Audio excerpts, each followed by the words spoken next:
Good afternoon. Good afternoon sir. Okay, तो हम लोग लास्ट क्लास में हम लोग क्या डिस्कस किए थे? मैग्नेटिक स्टैट्स का ऑलमोस्ट सभी टॉपिक कंप्लीट हो गया था, है ना। मैग्नेटिक मोमेंट हम लोग डिस्कस कर चुके थे और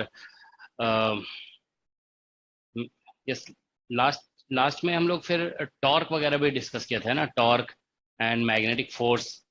सो all this things we have discussed. Okay, और फिर लास्ट जो टॉपिक हम लोग डिस्कस कर रहे थे वो था motion of charge particle in uniform electric and magnetic field, है ना।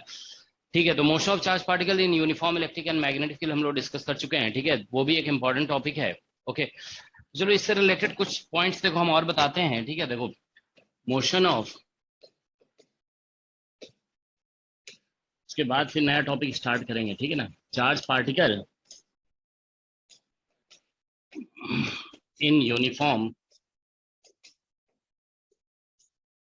Electric and magnetic field, motion of charge particle in uniform electric and magnetic field. Okay, तो देखिए इसमें जो कुछ स्पेशल केसेस है वो तो आपको बता दिया गया है कि जैसे यूनिफॉर्म अगर मैग्नेटिक फील्ड है तो उसमें 3 पाथ्स हैं, सर्कल है, स्ट्रेट लाइन और हेलिकल है। यूनिफॉर्म इलेक्ट्रिक फील्ड में 2 पाथ होंगे, ठीक है, जैसे स्ट्रेट लाइन और पैराबोला। और अगर इलेक्ट्रिक फील्ड और मैग्नेटिक फील्ड दोनों प्रेजेंट है तो उसमें फिर सिचुएशन पे डिपेंड करता है। आप देख रहे थे लास्ट क्लास में हम लोग 3 सिचुएशन बेसिकली डिस्कस किए थे। एक था जिसमें इलेक्ट्रिक फील्ड और मैग्नेटिक फील्ड पैरेलल है, तो उसमें चार्ज पार्टिकल का पाथ जो है स्ट्रेट लाइन भी हो सकता है अगर इनिशियल वेलोसिटी 0 है, या पैरेलल या anti parallel to the fields है, ठीक है। और अगर किसी एंगल पे थ्रो करते हैं तो हम लोग देख रहे थे कि वो हेलिकल पाथ हो रहा था और उसका पिच वेरी कर रहा था, ठीक है। और फिर हम लोग एक केस डिस्कस किया जिसमें इलेक्ट्रिक फील्ड और मैग्नेटिक फील्ड परपेंडिकुलर है, तो उसमें देखा गया अगर electric field magnetic field perpendicular है तो पाथ जो आ रहा था पार्टिकल का वो बेसिकली क्या क्या आ रहा था पाथ? साइक्लॉइड, है ना, cycloid. So cycloid basically represents a circle, एक मूविंग सर्कल। साइक्लॉइड जब भी आप बोलोगे ना, साइक्लॉइड का मतलब होता है मूविंग सर्कल, ध्यान रखोगे, साइक्लॉइड, ठीक है। Cycloid means moving circle,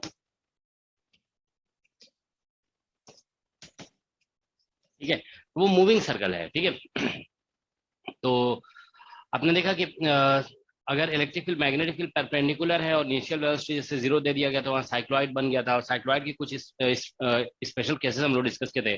the centre of cycloid is moving with speed E/B, ठीक है ना। इस तरह का कुछ केसेस हम लोग डिस्कस किए थे, है ना। सो तो ये टॉपिक कंप्लीट हो गया है, लेकिन देखिए कुछ क्वेश्चंस ऐसे भी आ सकते हैं जहाँ पे इलेक्ट्रिक फील्ड मैग्नेटिक फील्ड दिया हुआ है और मतलब पाथ उसका नहीं पूछा है, मतलब साइक्लॉइड से रिलेटेड ना आंसर हो करे, कुछ और आंसर हो सकता है। ऐसे लास्ट क्लास में आप ये भी देखे होंगे कि हम लोग जो जैसे मान लीजिए इलेक्ट्रिक फील्ड और मैग्नेटिक फील्ड का जो केस डिस्कस किए उसमें जो भी कैलकुलेशन किया गया ना वो as a function of time किया गया। हम लोग जो भी रिजल्ट निकाले थे वो as a function of time निकाले थे। और वो हम लोग पहले डिफरेंशियल इक्वेशन में पढ़ चुके थे कि डिफरेंशियल इक्वेशन, न्यूटन इक्वेशन जब आप लिखते हैं और उसको जब सॉल्व करते हैं तो फिर वो रिजल्ट्स ऑब्टेन होते हैं, ठीक है। ठीक है, तो हम लोग देखिए क्या है कि कभी कभी क्वेश्चन ऐसा भी आ सकता है कि जैसे मान लीजिए इलेक्ट्रिक फील्ड दिया हुआ है, मैग्नेटिक फील्ड दिया हुआ है, और हम लोग जो अभी कैलकुलेशन किए ना, जैसे स्पीड निकाले थे Vx, तो वो as function of time calculate किया गया था। उसका रिजल्ट कुछ इस तरह से आया था, EB और फिर साइन, है ना, QBT और बाई M, ऐसे ही था ना। Vx इज इक्वल टू, देखो जरा ये था हम लोग जब यस इलेक्ट्रिक, यस ठीक है। तो ये, तो हम लोग देखो ये जो भी कैलकुलेट किया गया था ना as a function of time निकाला गया था। कभी क्वेश्चन ऐसा हो सकता है कि आपको as a function of distance निकालने के लिए बोल दिया गया है, as a function of coordinate. Okay, तो हम देखो यहाँ पे एक पॉइंट बता रहे हैं कि इफ इलेक्ट्रिक फील्ड और मैग्नेटिक फील्ड ये गिवन है, ठीक है, एंड स्पीड, स्पीड निकालने के लिए या मान लो कुछ और भी क्वांटिटी निकालने के लिए बोला जा सकता है, ठीक है। Speed as a function of, as A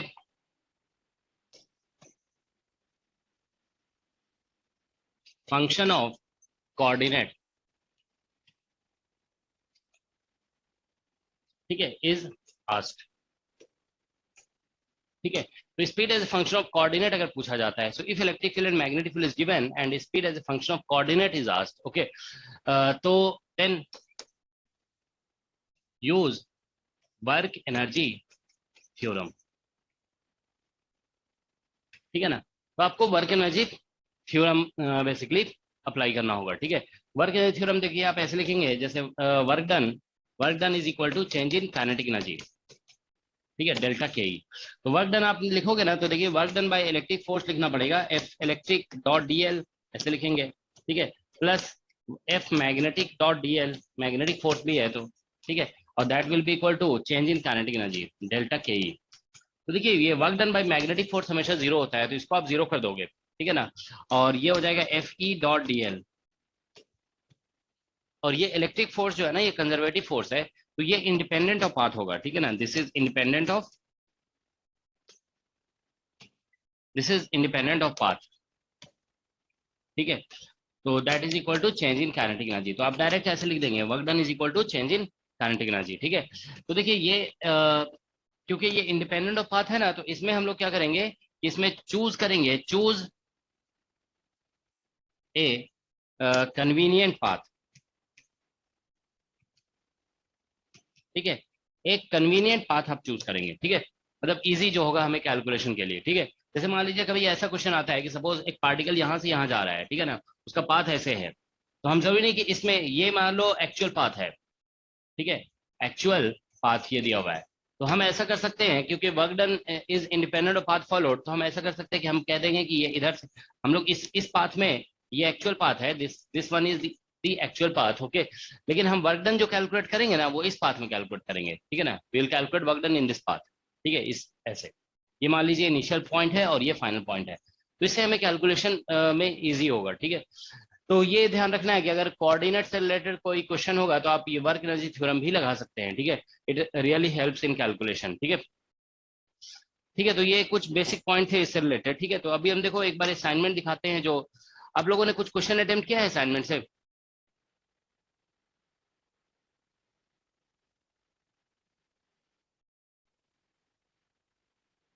question attempt किए कि नहीं किए हैं बताइए।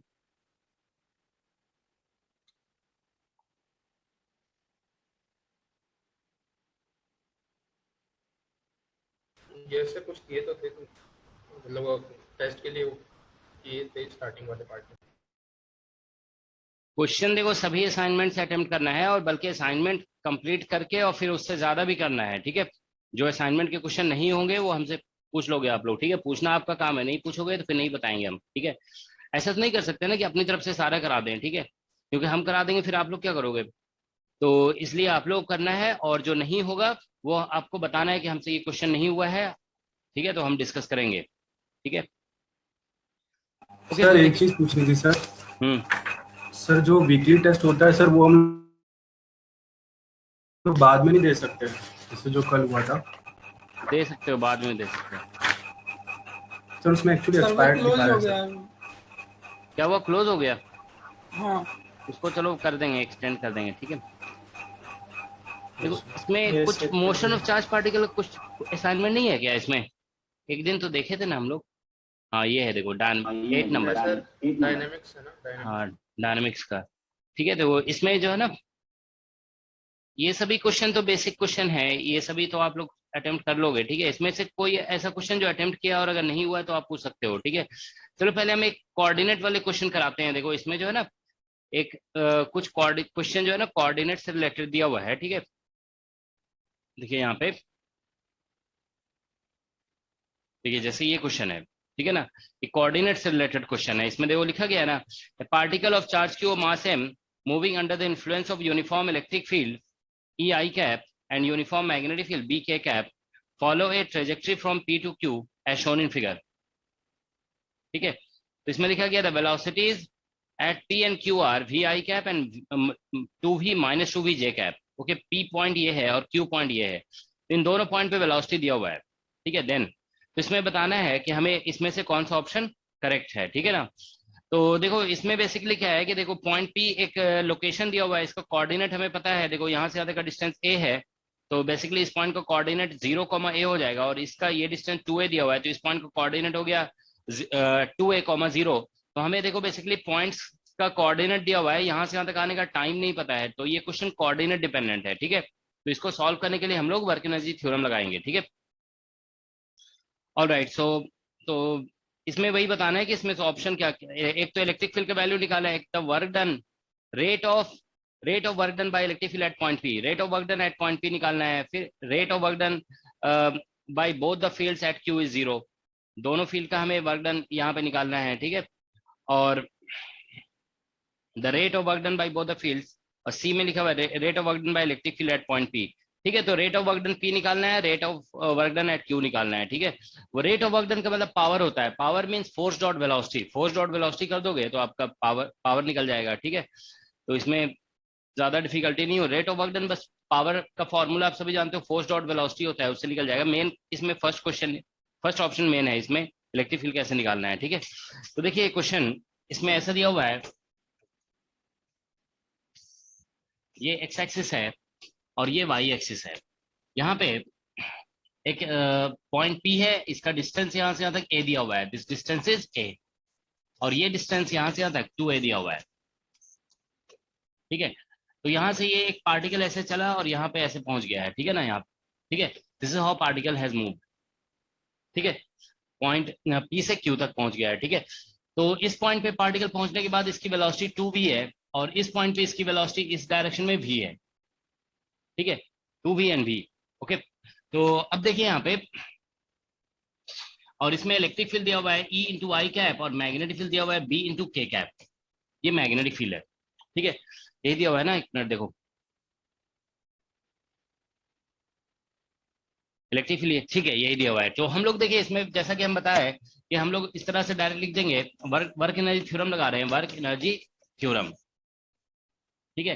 तो work done by electric force Fe dot dl is equal to change in kinetic energy, ठीक है, चेंज इन काइनेटिक एनर्जी।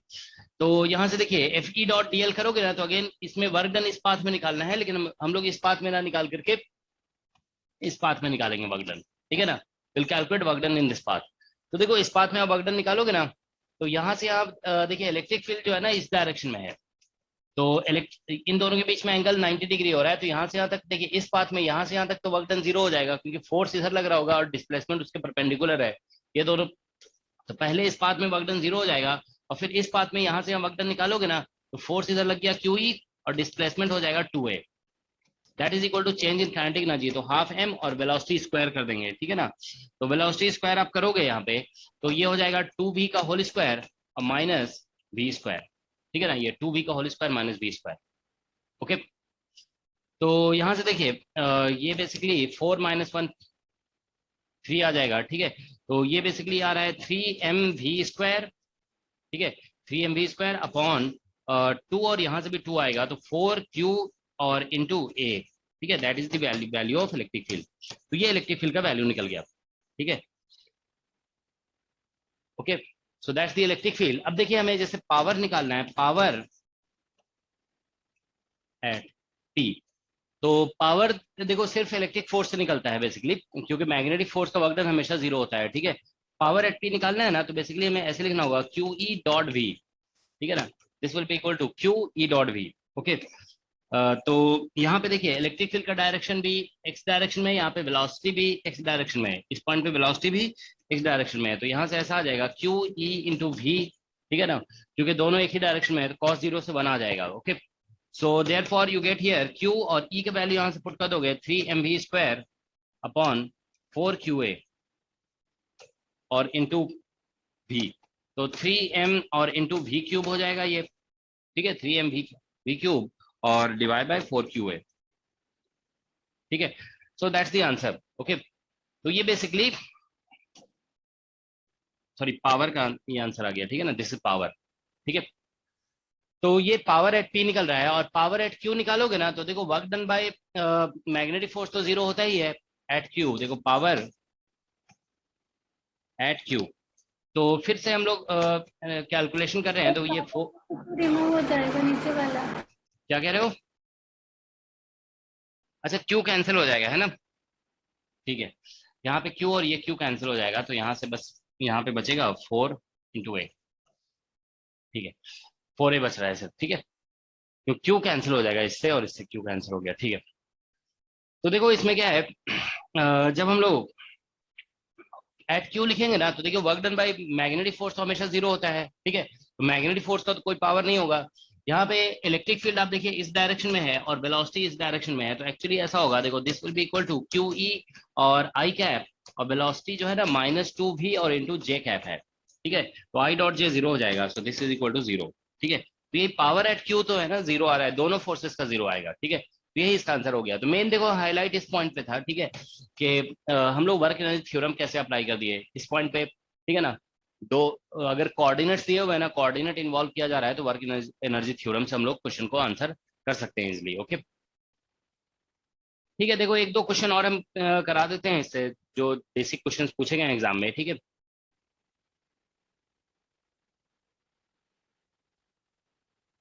देखिए ये क्वेश्चन आप लोगों ने इस क्वेश्चन को अटेम्प्ट किया है, क्वेश्चन नंबर 26। क्वेश्चन नंबर 26 एक बार पढ़िए, फिर उसके बाद हम कराते हैं, ठीक है। देखो इसमें क्या लिखा गया है, a wire with uniform line charge density lambda per unit length carries a current I as shown in the figure. Take the permittivity and permeability of medium to be mu naught epsilon naught equal to 1. A particle of charge q is at distance r and is traveling along a trajectory parallel to the wire. What is the speed of the charge? ठीक है, देखो इसमें बोला गया है कि ये जो चार्ज पार्टिकल है ना, charge particle q is at distance r and is traveling along the trajectory parallel to the wire. ये parallel to the wire move कर रहा है, मतलब ये डिफ्लेक्ट नहीं हो रहा है। तो डिफ्लेक्ट नहीं हो रहा है तो इसका मतलब इलेक्ट्रिक फोर्स और मैग्नेटिक फोर्स दोनों एक दूसरे को बैलेंस कर रहे होंगे, ठीक है ना, तभी ऐसा हो सकता है। It is not deflecting because अगर कोई फोर्स लग रहा होता ना इसके ऊपर तो ये जरूर डिफ्लेक्ट हो जाता, ठीक है। तो इसका मतलब है कि दोनों फोर्सेस बैलेंस हो रहे हैं, इलेक्ट्रिक फोर्स और मैग्नेटिक फोर्स, ठीक है। तो देखिए ये ऐसा सिचुएशन है, ठीक है। क्वेश्चन इसमें देखिए एक वायर है, इसमें करंट आई दिया हुआ है और इसमें चार्ज डेंसिटी लैम्डा दिया हुआ है, दोनों है इसमें, इलेक्ट्रिक करंट भी है और चार्ज भी है, ठीक है। अब देखिए ये एक चार्ज पार्टिकल है Q, it is moving in this direction with velocity v, ठीक है। तो देखिए ये इधर मूव कर रहा है, तो इससे क्या होगा, it is moving in this direction, ठीक है। तो ठीक है, तो इस डायरेक्शन में जब ये मूव कर रहा है ना, तो ये भी एक समझ लो कि करंट की तरह है, ठीक है ना, कि आप जानते हो मूविंग चार्ज कॉन्स्टिट्यूट से करंट, करंट जो होता है that is nothing but flow of charge, है ना। तो ये चार्ज इधर मूव कर रहा है, हम इसको पॉजिटिव चार्ज मान के चल रहे हैं, ठीक है ना। तो इधर एक करंट हो जाएगा, तो अब देखो एक करंट इधर जा रहा है, एक करंट इधर जा रहा है, हम जानते हैं पैरेलल करंट में अट्रैक्शन होता है, इसके ऊपर मैग्नेटिक फोर्स ऐसा लगेगा इधर, this will be the direction of magnetic force, और इसके ऊपर इलेक्ट्रिक फोर्स देखो इसकी वजह से इलेक्ट्रिक फोर्स इधर लग रहा होगा, क्योंकि ये पॉजिटिव चार्ज है और ये भी पॉजिटिव चार्ज है, पॉजिटिव पॉजिटिव में रिपल्शन होगा। तो अब ये देखो मूविंग अनडिफ्लेक्टेड बोला गया, parallel to the wire move कर रहा है, तो यहाँ पे ऐसा हो जाएगा F electric should be equal to F magnetic. तो एफ इलेक्ट्रिक में आप क्यू ही लिख देंगे और यहाँ पे magnitude of Q we cross B हो जाएगा, ठीक है। तो क्यू क्यू तो कैंसिल हो गया, electric field is equal to V B और इंटू साइन 90 होगा, क्योंकि देखिए यहाँ पे वेलोसिटी तो बोर्ड के प्लेन में है, लेकिन आप हम जैसे इसके ऊपर रखेंगे इसका magnetic field into the page होगा, मैग्नेटिक फील्ड इस करंट की वजह से जो आ रहा है यहाँ पे that is into the page, okay. तो दो इसीलिए वेलोसिटी और मैग्नेटिक फील्ड के बीच में 90 डिग्री एंगल होगा। अब यहाँ पे हम पुट करते हैं, देखिए electric field lambda is equal to E equal to 2 pi epsilon naught, ठीक है ना, ये E equal to lambda upon 2 pi epsilon naught, R होता है इज इक्वल टू वी और बी का वैल्यू होता है mu naught I upon 2 pi R, ठीक है। So that's what you get actually, okay. तो यहाँ से देखिए 2 पाई कैंसिल हो जाएगा, ठीक है ना, आर भी कैंसिल हो जाएगा, और इसमें म्यू नॉट एप्सिलॉन नॉट को बोला गया है कि 1 है, ठीक है ना, mu naught epsilon not is 1, okay. Mu naught को भी 1 बोला गया है, एप्सिलॉन नॉट को भी 1 बोला गया है, ठीक है, एक ऐसा यूनिट यूज किया जा रहा है, ठीक है ना। तो यहाँ से lambda by current, okay, lambda by current is equal to v आ जाएगा, ठीक है ना, दैट्स द आंसर। इसमें शायद लैम्डा बाई करंट कैलकुलेट करने के लिए बोला गया है, ठीक है, ठीक है।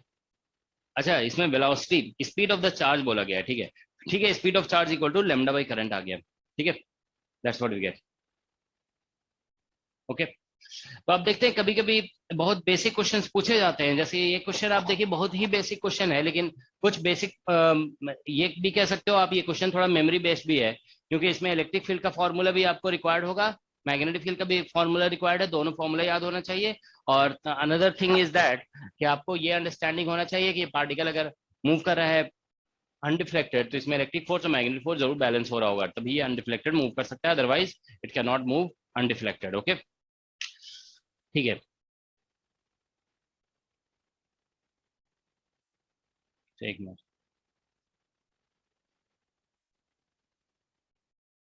ठीक है, तो देखिए इसमें हम बोले थे आप लोग को ये सभी क्वेश्चन जो दिए हुए हैं ये सभी आप लोग को अटेम्प्ट करने के लिए बोला गया था,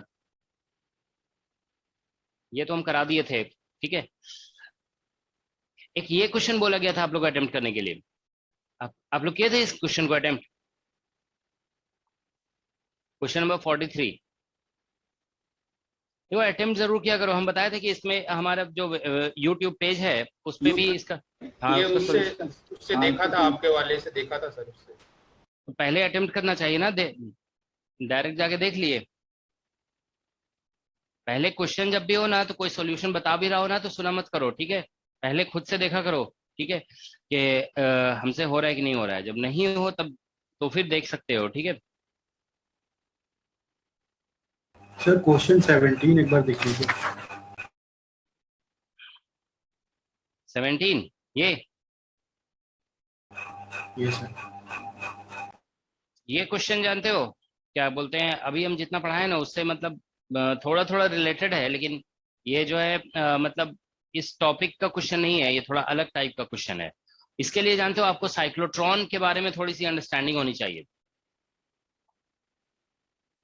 सर इसमें kinetic energy Q into potential difference लिख सकते हैं। पहले आप साइक्लोट्रॉन के बारे में जानते हो कुछ, ये बताओ। सर साइक्लोट्रॉन एक डिवाइस होती है जिसमें डी होते हैं हमारे पास, उसमें किसी पार्टिकल को हम लोग इलेक्ट्रिक और मैग्नेटिक फील्ड में रिवॉल्व कराते हैं। हाँ तो मतलब रिवॉल्व कराते हैं कि उसको रिवॉल्व करा के मतलब एक्सेलरेट कराया जाता है, एक्सेलरेट कराया जाता है ना। Yes sir. उसमें मैग्नेटिक फील्ड का क्या रोल होता है बताइए, what is the role of magnetic field in cyclotron. Sir उसको circular path, spiral path. Circular path, क्या क्या क्यों हमें सर्कुलर पाथ चाहिए वहां पे, why do we need circular path, या स्पाइरल पाथ क्यों चाहिए हमें।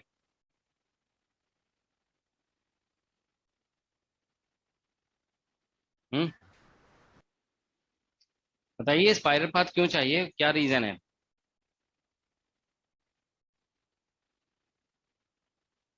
सर अगर स्ट्रेट पाथ में जाते रहेगा तो बहुत लंबा ट्यूब चाहिए होगा फिर एक्सीलरेट करवाने के लिए। हाँ दैट्स द रीजन है ना।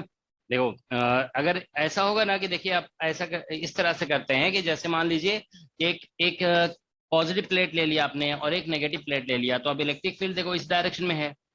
अब अगर हम मान लीजिए एक चार्ज पार्टिकल को प्लस क्यू को यहाँ रख देते हैं तो हमें पता है कि यहाँ पे इलेक्ट्रिक फील्ड है, तो ये फोर्स लगाया गया इसके ऊपर। अब फोर्स तो यहाँ से एक्सेलरेशन लगा निकालेंगे, अगर हम एक्सेलरेशन इक्वल टू देखो क्यू ई बाई मास होता है, ठीक है, फोर्स बाई मास हो गया, तो यहाँ पे इलेक्ट्रिक फील्ड ई है तो क्यू ई फोर्स हो गया divide by mass, that is the acceleration. तो अब देखिए इस एक्सेलरेशन से अगर आप मान लीजिए इसका स्पीड निकालना चाहते हैं, v equal to u plus a t लगाते हैं आप, देखिए तो v is equal to u zero है सपोज कर लो, और एक्सेलरेशन ये हो जाएगा क्यू ई बाई एम और इंटू टी। तो अब देखिए acceleration is equal to Q E by m और इंटू टी आ रहा है, ठीक है ना। तो ये एक्सेलरेशन का फॉर्मूला है, सॉरी ये स्पीड का फॉर्मूला है, ठीक है ना, दैट इज द स्पीड। तो अगर हमें स्पीड लार्ज चाहिए ना तो हमें लार्ज टाइम तक इसको एक्सेलरेट करना पड़ेगा, और अगर लार्ज टाइम तक एक्सेलरेट करते हो तो ये डिस्टेंस भी बहुत ज्यादा हो जाएगा, ठीक है ना, डिस्टेंस बड़ा हो जाएगा, तो आपको बहुत इन दोनों प्लेट्स के बीच में गैप बहुत ज्यादा रखना पड़ेगा, तो मतलब एक बहुत बड़ा एक्सेलरेटर की जरूरत पड़ेगी, ठीक है ना, you will need a big accelerator, ठीक है। तो इसीलिए जानते हो मतलब बेसिकली हम लोग क्या करते हैं कि साइक्लोट्रॉन में देखो इस तरह का, आप ये क्लास 12th में एक्चुअली पढ़ाया जाता है साइक्लोट्रॉन, आप किसी भी बुक में देखोगे, एससी वर्मा की बुक में शायद नहीं दिया हुआ है साइक्लोट्रॉन, ये रेसनिक हॉलिडे वगैरह में, या आप गूगल में भी सर्च करके पढ़ सकते हो। साइक्लोट्रॉन जो है ना बहुत बेसिक कॉन्सेप्ट है, ठीक है। तो देखिए इसमें क्या होता है कि इस तरह से दो सेमी सर्कुलर डिस्क हैं सब, ठीक है ना, और इन दोनों डिस्क एक जैसे पॉजिटिव प्लेट है और ये नेगेटिव है, ठीक है ना, ऐसा है। तो देखो क्या है कि एक चार्ज पार्टिकल को मान लो यहाँ हमने रख दिया, ठीक है ना, तो ये पॉजिटिव और ये नेगेटिव है, ठीक है ना, तो चार्ज पार्टिकल रख दिया तो इधर इलेक्ट्रिक फील्ड होगा तो इसके ऊपर ऐसे फोर्स लगेगा इधर, तो ये एक्सेलरेट हो जाएगा। अब जैसे ही ये इस रीजन में आएगा ना, यहाँ पे एक मैग्नेटिक फील्ड है, ठीक है ना, तो यहाँ पे बेसिकली एक मैग्नेटिक फील्ड होगा जिसकी वजह से ये ऐसे टर्न हो जाएगा, और टर्न होकर जब यहाँ पहुंचेगा ना ये, देखो यहाँ पे, तो ये पॉजिटिव, अब उल्ट इसकी पोलैरिटी चेंज हो जाती है, या ये पॉजिटिव हो जाएगा नेगेटिव हो जाएगा ये, ठीक है ना, इसकी पोलैरिटी को चेंज कर दिया जाता है, ठीक है ना। तो ये बेसिकली यहाँ पे वापस फिर यहाँ पॉजिटिव से नेगेटिव जा रहा है, तो इलेक्ट्रिक फील्ड यहाँ पे इधर होगा, अब चार्ज पार्टिकल इधर जा रहा है, तो फिर से ये थोड़ा एक्सेलरेट होगा, ठीक है ना, फिर से ये ऐसे जाने लगेगा, ठीक है ना। तो मतलब इसका थोड़ा फिगर हम गलत बना दिए, ठीक है ना। मतलब इसको जो है ना यहाँ से स्टार्ट करेंगे हम लोग, ठीक है, इसका, क्योंकि देखो हम लोग जानते हैं ना कि R इज इक्वल टू होता है, R is equal to MV upon QB। तो अगर हम देखिए स्पीड बढ़ाएंगे ना तो रेडियस भी बढ़ता जाएगा। तो बिल्कुल मान लीजिए यहाँ से स्टार्ट किया गया चार्ज पार्टिकल को, पहले एक बार चार्ज पार्टिकल को यहाँ रखा गया, ये इलेक्ट्रिक फील्ड की वजह से इस डायरेक्शन में यहाँ पे ऐसे इलेक्ट्रिक फील्ड है, ठीक है, इलेक्ट्रिक फील्ड की वजह से एक्सेलरेट हो गया, तो फिर ऐसे टर्न हो जाएगा, फिर जब यहाँ पहुंचेगा ना फिर से ये एक्सेलरेट हो जाएगा, ठीक है। तो इस तरह से इसका स्पीड बढ़ता जाएगा और इसका रेडियस भी इंक्रीज करता जाएगा, क्योंकि स्पीड बढ़ता है तो रेडियस भी इंक्रीज करता है। तो यहाँ पे इधर भी मैग्नेटिक फील्ड है और यहाँ पे भी मैग्नेटिक फील्ड है, ठीक है ना। तो इलेक्ट्रिक फील्ड थोड़ी देर के लिए सिर्फ लगता है, दोनों डिस्क के बीच में एक वोल्टेज अप्लाई किया जाता है, ठीक है ना। तो जब ये मतलब डिस्क जो है ना बेसिकली समझ लो एक तरह के ये है क्या बोलते हैं, एक कवर है, समझ गया ना, एक केबिन जैसा है ये, ठीक है ना। तो यहाँ पे बेसिकली इस प्लेट और इस प्लेट के बीच में बस पोटेंशियल डिफरेंस है। तो जब ये क्रॉस कर रहा होगा ना, मान लीजिए डिस्क ये D1 है और D2, तो जब डिस्क D1 से D2 में जा रहा है तो भी ये एक्सेलरेट होता है, और जब डिस्क D2 से D1 में जा रहा है तो भी एक्सेलरेट होता है। ये यहाँ पे वोल्टेज जो अप्लाई करते हैं ना उसको इस तरह से एडजस्ट किया जाता है कि जब भी ये इधर जा रहा होगा तो ये पॉजिटिव प्लेट होगा और नेगेटिव, और फिर जब इधर से इधर जा रहा होगा तो भी ये पॉजिटिव और ये नेगेटिव हो जाता है, ठीक है ना। तो इस तरह से इस वोल्टेज को एडजस्ट किया जाता है, ठीक है।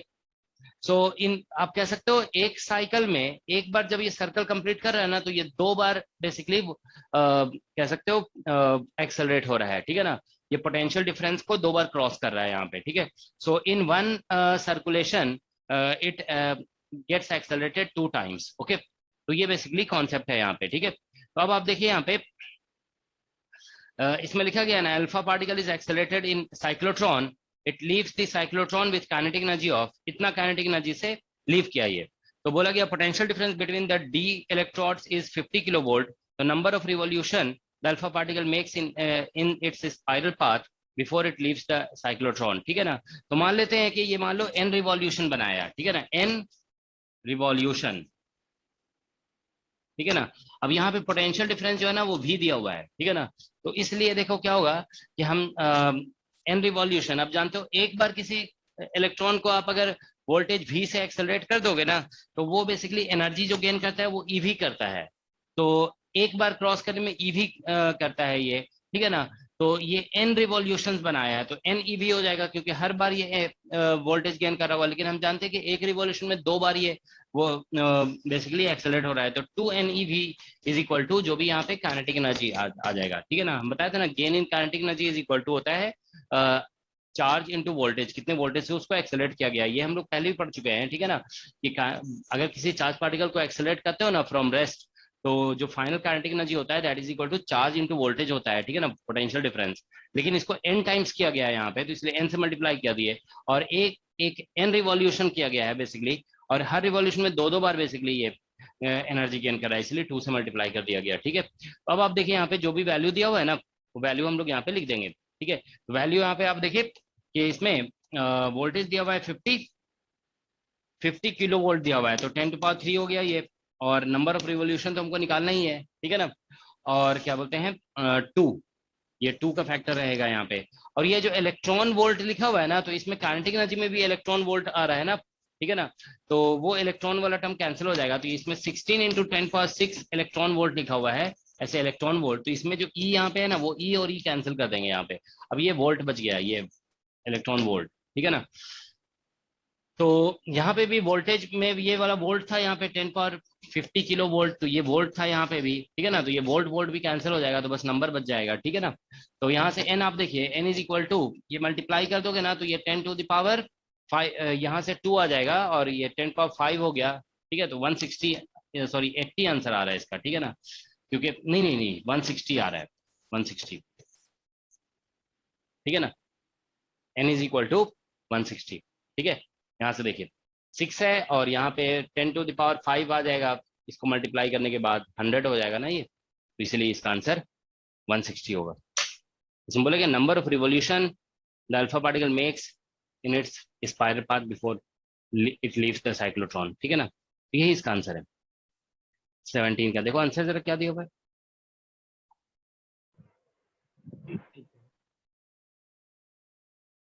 80 दिया हुआ है, 80 कैसे आ गया?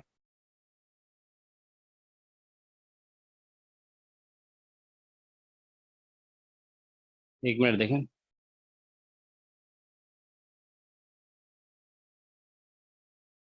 एट्टी तो नहीं होना चाहिए आंसर इसका, देखें 17।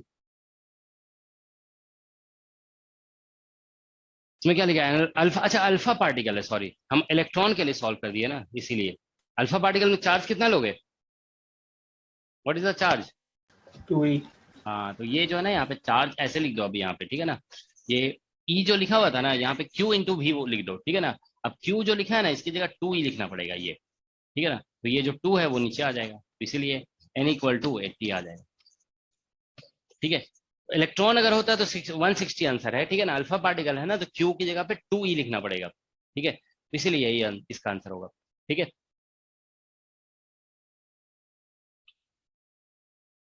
ठीक है, देखो अगर क्वेश्चन ध्यान से नहीं देखें तो फिर छोटी छोटी गलतियां हो जाती है, ठीक है। ये आप लोगों ने ट्राई किया था दिस क्वेश्चन?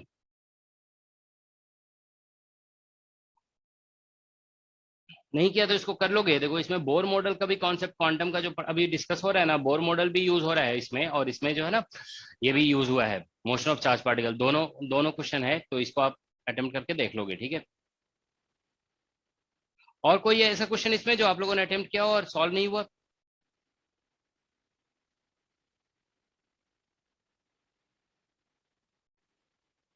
ये क्वेश्चन देखो जरा, क्या इसका क्या आंसर आएगा? 39 का क्या आंसर होगा?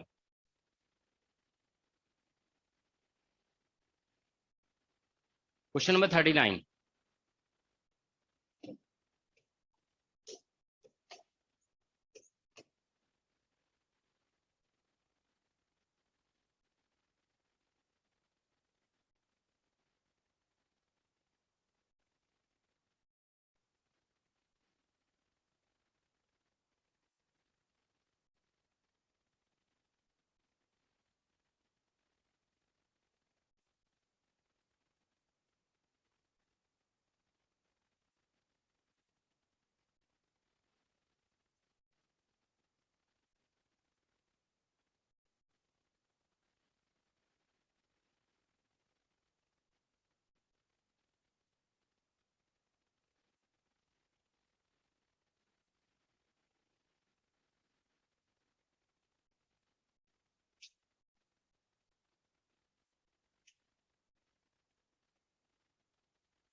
C option.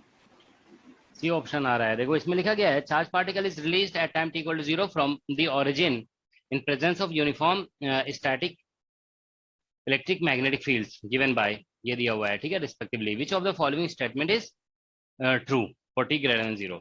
तो पहली बात तो देखो इलेक्ट्रिक फील्ड मैग्नेटिक फील्ड दोनों है, तो इसमें और परपेंडिकुलर भी है फील्ड, तो पाथ तो साइक्लॉइड होगा, साइक्लॉइड होगा। और इसमें हम बताए थे कि पाथ जो होता है ना वो इलेक्ट्रिक फील्ड और ई क्रॉस बी करने से जो प्लेन आएगा ना उसमें मोशन होता है। तो ये देखिए आप, इलेक्ट्रिक फील्ड से वाई डायरेक्शन आ गया और ई क्रॉस बी आप करोगे ना तो जे क्रॉस के से आई आ जाएगा। तो बेसिकली जे क्रॉस के से आई आ गया, तो इसीलिए जो है ना यहाँ पे एक्स वाई प्लेन कहा जाएगा, ठीक है ना। Motion will take place in x Y plane, ठीक है ना। तो इसमें सर्कल तो नहीं होगा, पाथ ही साइक्लॉइड, तो इसलिए पार्टिकल मूव्स एक्स एक्सिस के लॉन्ग गलत हो गया, स्ट्रेट पाथ नहीं हो सकता है, पार्टिकल सर्कल में नहीं जा सकता है, पार्टिकल साइक्लॉइड में मूव करेगा और एक्स वाई प्लेन में होगा, क्योंकि ये आपको बताया गया है, ठीक है ना। E and E cross B plane होता है, ठीक है, तो उससे डायरेक्टली ये पता चल रहा है, ठीक है।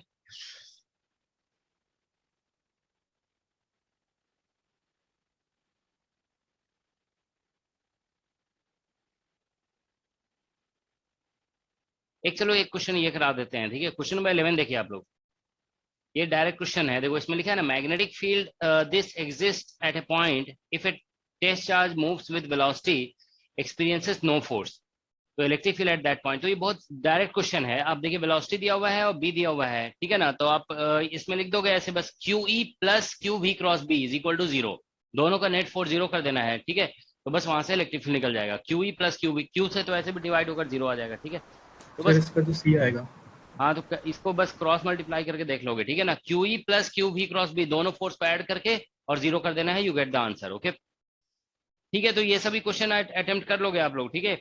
ये अब हम नेक्स्ट क्लास में जो है ना इसके प्रॉब्लम डिस्कस कर देंगे। जो जो नहीं हुआ है वो, मतलब जो नहीं होगा वो आप हमसे पूछ लोगे, ठीक है।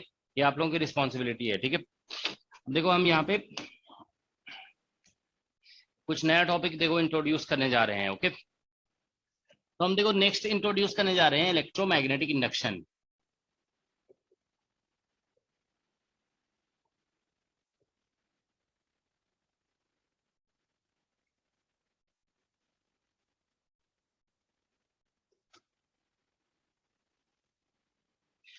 ठीक है, मीडियम से रिलेटेड जो डिस्कशन है ना वो हम मैक्सवेल इक्वेशन बताएंगे ना, मैक्सवेल इक्वेशन इन मीडियम, उसी टाइम हम साथ साथ करा देंगे, ठीक है। उस टाइम कराएंगे ना, थोड़ा रिवीजन भी हो जाएगा आप लोग का। उस टाइम थोड़ा इलेक्ट्रोस्टैट्स का भी मतलब बताना पड़ता है, ठीक है। इलेक्ट्रोस्टैट्स हालांकि हम लोग डायलेक्ट्रिक पढ़ चुके हैं, ठीक है। और उसी तरह से मैग्नेटिक स्टैट्स भी बताना पड़ता है, ठीक है। तो उस टाइम जब हम डिस्कस करते हैं basically Maxwell equation in some medium, उसी टाइम साथ ही साथ इंट्रोड्यूस कर देंगे, ठीक है। तो देखो इसमें लिखा हुआ है इलेक्ट्रोमैग्नेटिक इंडक्शन, ठीक है। शॉर्ट में हम लोग इसे EMI लिखेंगे, ठीक है। तो सबसे पहले इसमें हम लोग डिस्कस करते हैं Faraday's law of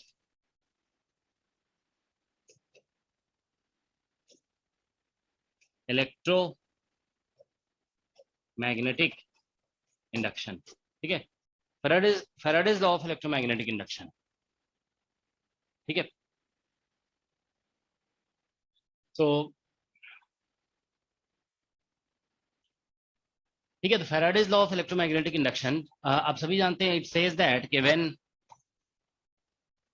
ever magnetic flux phi B, ठीक है, मैग्नेटिक फ्लक्स थ्रू, ठीक है, whenever magnetic flux through a closed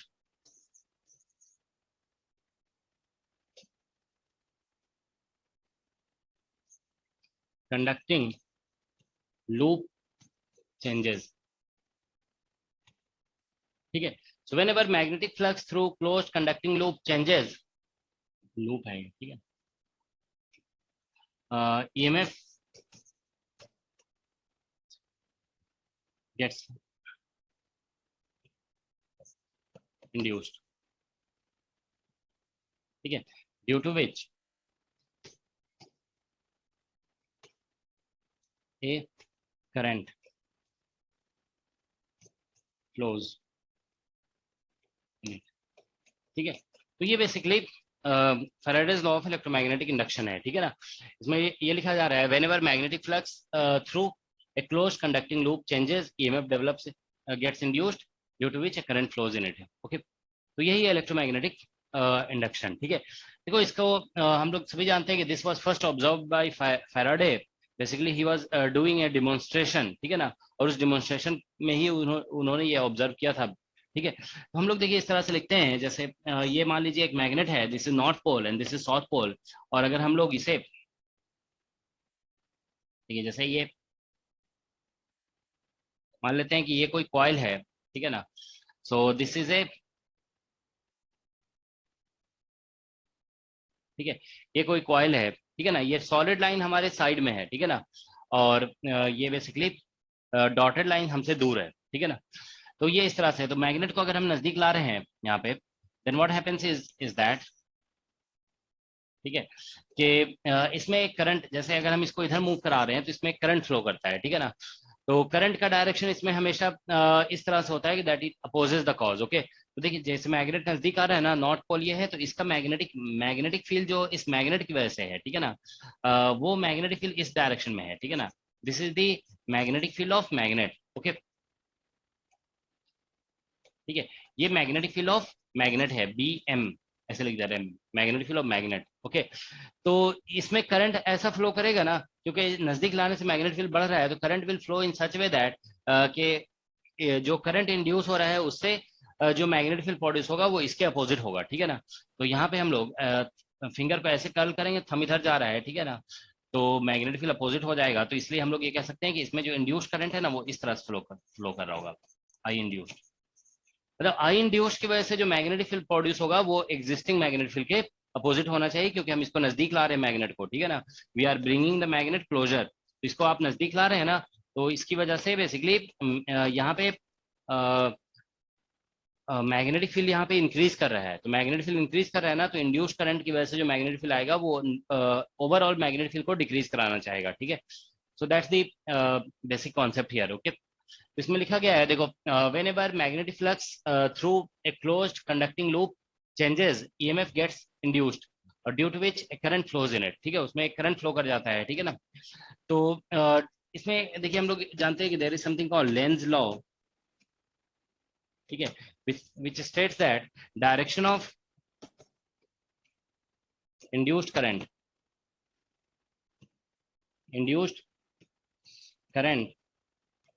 always opposes the cause, ठीक है ना, always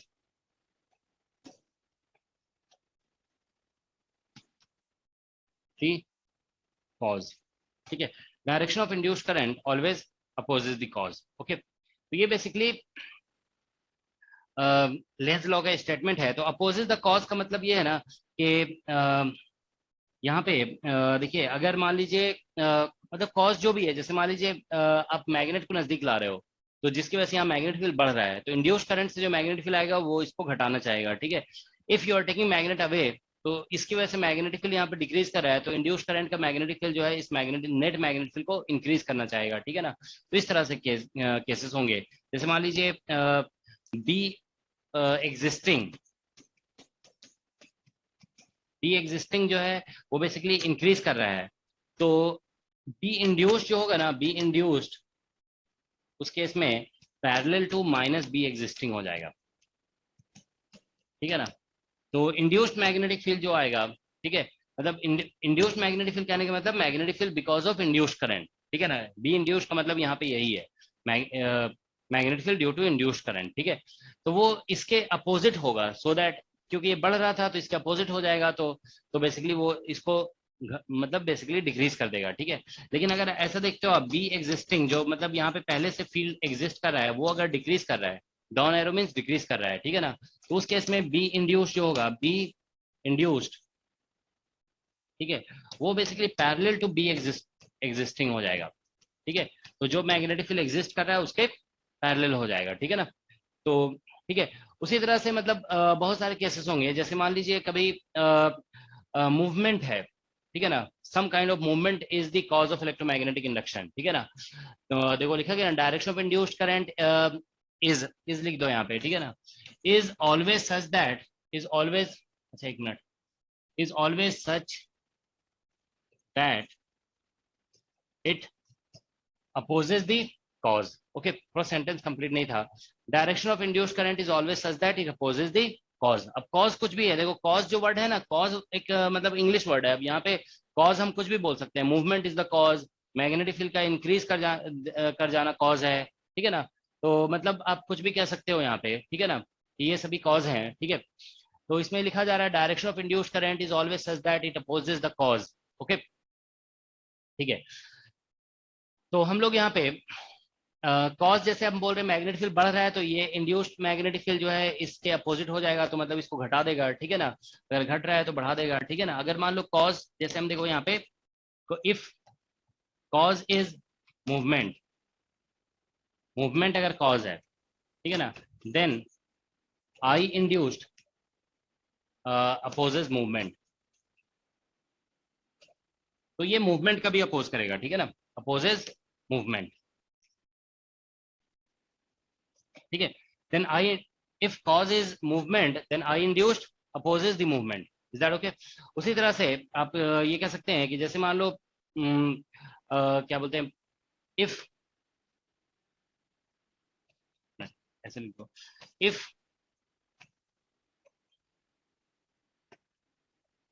if cause is, suppose हम लिख देते हैं यहाँ पे एक्सपेंशन, ठीक है ना, expansion, then I induced opposes expansion.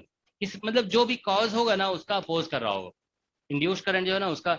मान लीजिए किसी केस में कॉन्ट्रैक्शन कॉज है, ठीक है ना, if cause is contraction, then I induced will oppose the contraction. Okay, तो किसी भी तरह से मतलब अगर फ्लक्स चेंज हो रहा होगा, यहाँ पे देखिए, whenever magnetic flux through closed conducting loop changes, तो EMF gets induced due to which current flows in it. अब ये फ्लक्स चेंज चाहे जिस तरह से भी हो रहा हो, ठीक है ना, जो भी कॉज होगा फ्लक्स चेंज का, उस कॉज का यहाँ पे अपोज होगा, ठीक है, और उसे अपोज करने के लिए डायरेक्शन ऑफ करंट अपने आप को एडजस्ट करेगा, ठीक है, तो डायरेक्शन ऑफ करंट उसके अकॉर्डिंग हो जाएगा, ठीक है। तो जैसे देखिए हम लोग एक फिगर ये बनाए थे, ठीक है ना, अब देखिए जैसे मान लीजिए हम इसी एक फिगर और बना देते हैं यहाँ पे, ठीक है, जैसे मान लीजिए ये है एक कॉइल हम और बना रहे हैं यहाँ पे, ठीक है। अब हम इसमें सपोज करो कि यहाँ पे एक दूसरा मैग्नेट ला रहे हैं, ठीक है ना, सपोज ये साउथ पोल है और ये नॉर्थ पोल है। Now we are bringing south pole closer.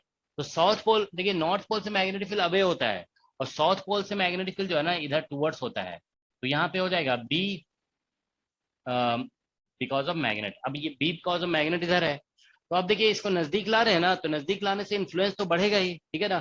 तो इसलिए क्या होगा कि यहाँ पे अब करंट जो है ना अपोजिट करना पड़ेगा, ऐसे इधर से ऐसे फ्लो करके इधर आएगा, तो फिर हम देख रहे हो ये इस फील्ड के अपोजिट आ जाएगा। तो अब इसमें करंट जो इंड्यूस होगा ना वो ऐसा हो जाएगा, ठीक है, देखो इधर से ऐसे जाएगा, ये आई इंड्यूस्ड हो जाएगा, this is I induced. Okay, तो ये आई इंड्यूस्ड का डायरेक्शन है, ऐसे करते ऐसे जाएगा, ठीक है ना, that is the direction of I induced. Okay, तो ये है सिचुएशन। ओके, तो यही है फैराडेज लॉ, ठीक है, whenever magnetic flux through a closed conducting loop changes, EMF gets induced due to which current flows in it. Okay, तो हम लोग देखिए फैराडे तो बस इतना ही स्टेटमेंट बताया था, ठीक है ना। बाद में ये length was a Russian basically physicist. आप जैसे गूगल में सर्च करोगे ना कि लेंज ने क्या किया है, तो लेंज के बारे में और कुछ आपको पता नहीं चलेगा, ठीक है। अब थोड़ा विकिपीडिया में अब इसके बारे में लिखा जा रहा है, लेकिन हम आज से लगभग 10 साल पहले सर्च किए थे गूगल में कि लेंज के बारे में पता करें, तो जानते हो उसमें कुछ भी नहीं मिला था, ठीक है। विकिपीडिया में शायद 1 या 2 लाइन सिर्फ लिखा हुआ था कि length has given Lenz law, बस इतना ही लिखा हुआ था, ठीक है। अब धीरे धीरे उसमें ऐड हो रहा है कि मतलब he was a Russian and he actually fought in second, मतलब उसने मतलब पार्टिसिपेट किया था जो सेकंड वर्ल्ड वॉर हो रहा था ना उन सब में, so he was basically an army man, है ना। तो ये सभी कुछ लिखा हुआ है उसमें, ठीक है। और लेंस का कोई कंट्रीब्यूशन आप देखोगे तो कहीं भी पता नहीं चलता है, ठीक है। So he has given only this. तो ये जो लेंस लॉ यहाँ पे लिखा जा रहा है ना, direction of induced current is always such that it opposes the cause, ये एक तरह से ऑब्जर्वेशनल स्टेटमेंट है, इसने ऑब्जर्व करके कुछ इस तरह से बताया है, ठीक है ना, कि इट इज ऑब्जर्वेशनल स्टेटमेंट, ठीक है ना।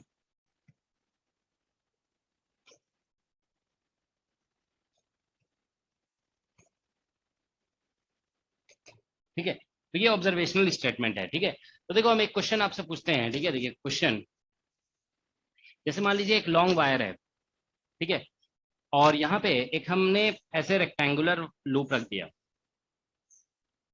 ठीक है, रेक्टेंगुलर लूप ये रखा हुआ है यहाँ पे। अब इसमें करंट जो है ना, हम बता रहे हैं कि इसमें जो करंट है वो टाइम डिपेंडेंट है, this current is time dependent. और मान लो हम कह देते हैं कि दिस करंट इज इंक्रीजिंग, ठीक है ना, ये करंट क्या है कि इंक्रीज कर रहा है, ठीक है, it is increase, up arrow दिया हुआ है ना, समझ जाओगे कि इंक्रीज कर रहा है, ठीक है ना।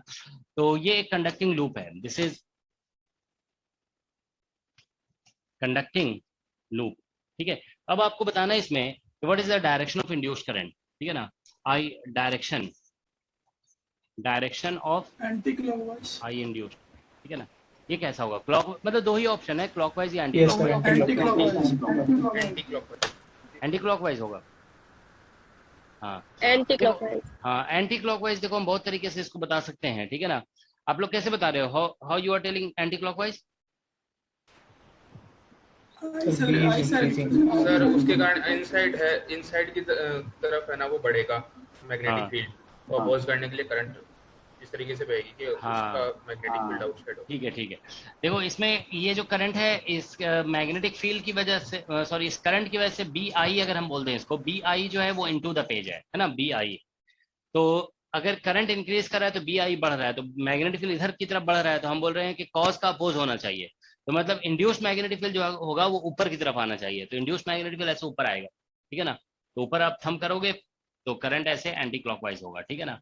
तो ये ऐसे कर दोगे, ठीक है ना, तो ये आई इंड्यूस्ड हो जाएगा, ठीक है ना। इसका आंसर हो गया, आंसर एंटी क्लॉकवाइज, ठीक है। तो बस एग्जिस्टिंग मैग्नेटिक फील्ड अगर इंक्रीज कर रहा है ना, तो आप ये कह सकते हो कि हमें एग्जिस्टिंग मैग्नेटिक फील्ड अगर इंक्रीज कर रहा है तो इंड्यूस्ड करंट से जो मैग्नेटिक फील्ड आएगा वो एग्जिस्टिंग मैग्नेटिक फील्ड के अपोजिट होना चाहिए, ठीक है ना। तो ये बस यही कॉन्सेप्ट है। तो यहाँ पे इंक्रीज कर रहा था ये डाउनवर्ड, तो इंड्यूस्ड करंट में फिंगर कर्ल करेंगे तो थंब ऊपर आ जाएगा, तो ये एग्जिस्टिंग फील्ड को वीक बनाना चाहेगा, ठीक है ना, रिड्यूस करना चाहेगा, ठीक है। इसको जानते हो और भी तरीके हैं एक्सप्लेन करने का, ध्यान रखोगे कि बस एक ही तरीका नहीं है। इसमें ये लिखा गया है ना कि देखो, if cause is movement then induced I induced opposes the movement, ठीक है। उसमें लिखा गया if cause is expansion then I induced opposes the expansion, मतलब कुछ भी आप बोल सकते हो, ठीक है ना। कॉज जिसको भी आइडेंटिफाई करोगे ना उसका अपोज होगा। तो देखिए इसमें एक तरीका, मतलब अल्टीमेटली जानते हो क्या है, इंड्यूस्ड करंट जो है ना वो मतलब कॉज का अपोज करता है। अब जैसे मान लो बोलते हैं कॉज जो है ना फ्लक्स बढ़ रहा है, ठीक है ना, किसी कॉज की वजह से फ्लक्स इज इंक्रीजिंग, तो induced current will always try to decrease the flux, okay. तो यहाँ पे आप देखिए जैसे करंट इंक्रीज कर रहा है ना, then flux through this loop is increasing, यहाँ पे फ्लक्स इंक्रीज कर रहा है, ठीक है ना, फ्लक्स इज इंक्रीजिंग, यहाँ पे फ्लक्स इंक्रीज कर रहा है, ठीक है ना। तो देखिए फ्लक्स इंक्रीज कर, अगर ये लूप आगे इधर मूव कर जाता है, ठीक है, if this loop moves away from this wire, तो ऑब्वियसली फ्लक्स, क्योंकि ये अभी यहाँ पे मैग्नेटिक फील्ड स्ट्रांग है, यहाँ चला जाएगा तो मैग्नेटिक फील्ड वीक हो जाएगा, तो ये लोअर मैग्नेटिक फील्ड रीजन, ठीक है ना, it is going from stronger magnetic field region to lower magnetic field region, ठीक है ना, ये लोअर मैग्नेटिक फील्ड रीजन में जा रहा है, ठीक है ना।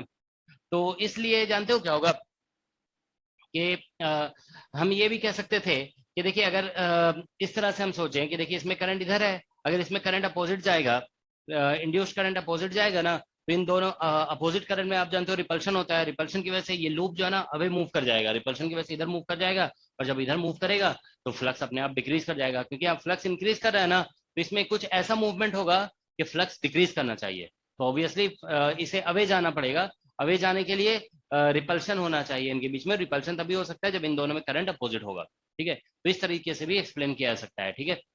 तो ध्यान रखोगे इंड्यूस्ड करंट का डायरेक्शन जो है ना हम कई तरीके से एक्सप्लेन कर सकते हैं, ठीक है ना। Direction of induced current can be explained in many ways, okay, ठीक है। तो ये देखो लिखते रहे हम यहाँ पे, direction of induced current can be, ठीक है, concluded, can be concluded in many ways by considering length law, ठीक है। लेकिन आप ध्यान रखो लेंज लॉ को तो ध्यान में रखना ही होगा, ठीक है ना। हमें ये कहना पड़ेगा कि लेंज लॉ के अकॉर्डिंग कॉज का अपोज होना चाहिए, फ्लक्स बढ़ रहा है तो फ्लक्स घटना चाहिए, इस तरह से बात करेंगे ही हम लोग, ठीक है ना।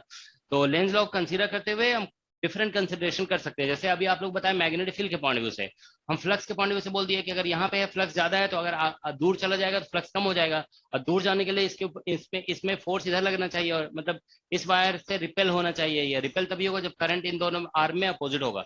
इसमें अगर ऐसे जा रहा है करंट तो फिर ऑटोमेटिकली अदर साइड में करंट फिर इस तरह से होगा, ठीक है। तो इस तरह से भी बताया जा सकता है, ठीक है। तो ये ध्यान रखोगे, थोड़ा सा आपको एनालिसिस करना पड़ सकता है कभी कभी, ठीक है, but you will get the answer, okay. कभी कभी इंड्यूस्ड करंट का डायरेक्शन पूछ लिया जाता है तो ये बताया जा सकता है इजिली, ठीक है। तो लेकिन हम देखो एक पॉइंट आपको बता रहे हैं, इसको याद ध्यान में रखोगे ना तो कई बार क्वेश्चन जल्दी सॉल्व हो जाएगा, ठीक है ना।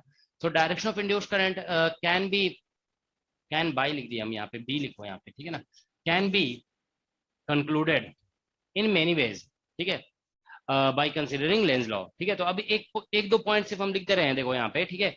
अगर कभी आपको ऐसा लगता है ना कि मैग्नेटिक फ्लक्स, देखो इफ मैग्नेटिक फ्लक्स अगर इंक्रीज कर रहा है, ठीक है ना, तो आप क्या करो कि राइट हैंड थंब को, राइट हैंड थंब, ठीक है ना, राइट हैंड थंब ध्यान रखोगे, ठीक है ना, इसको आप रखो parallel to B existing, sorry B opposite to, ठीक है ना, ये अपोजिट टू बी एग्जिस्टिंग, ठीक है। अगर आप ऐसा कर दोगे ना तो आपको कर्ल्ड फिंगर जो होगा ना, कर्ल्ड फिंगर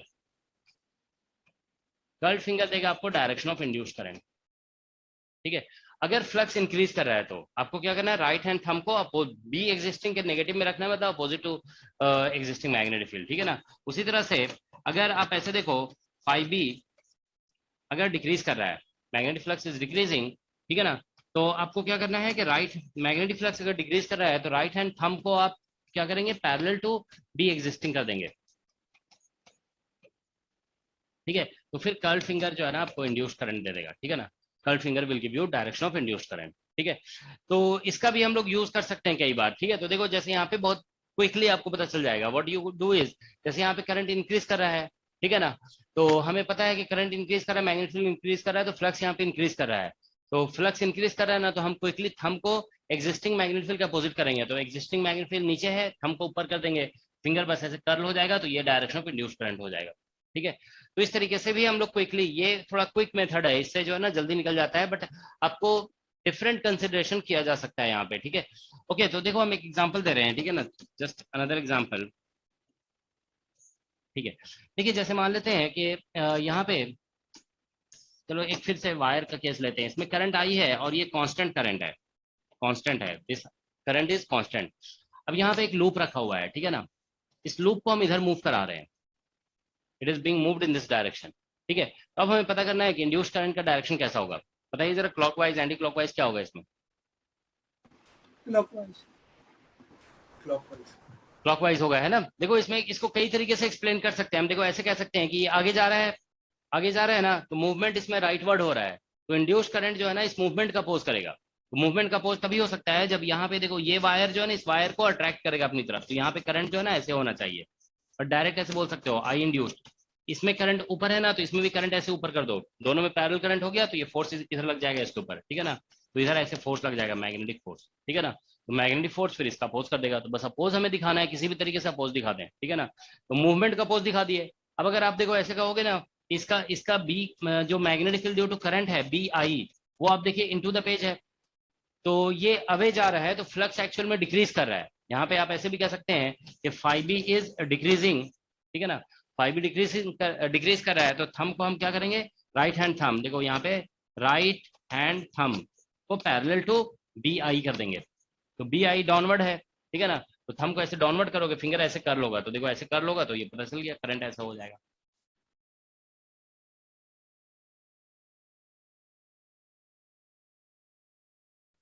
लिख सकते हैं, ठीक है।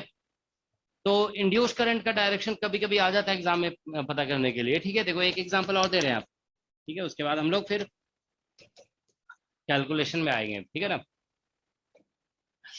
देखिए एक क्वेश्चन बहुत बेसिक क्वेश्चन है, ये पूछा जाता है एग्जाम में। देखिए जैसे एक इस तरह से बोल दिया गया कि मान लो एक लूप है, ठीक है ना, दिस इज ए लूप, फिर एक लूप यहाँ पे है, एक मिनट,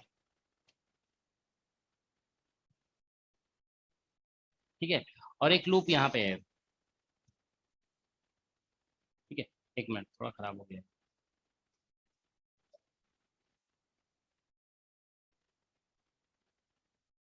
ठीक है। इस तरह से मान लीजिए तीन लूप है, ठीक है ना, पैरेलल है सभी, ठीक है। दिस इज ए, या इसे हम मान लो बोल देते हैं लूप 1, लूप 2 और लूप 3, ठीक है ना, ये लूप 1 है, ठीक है, दिस इज लूप 1।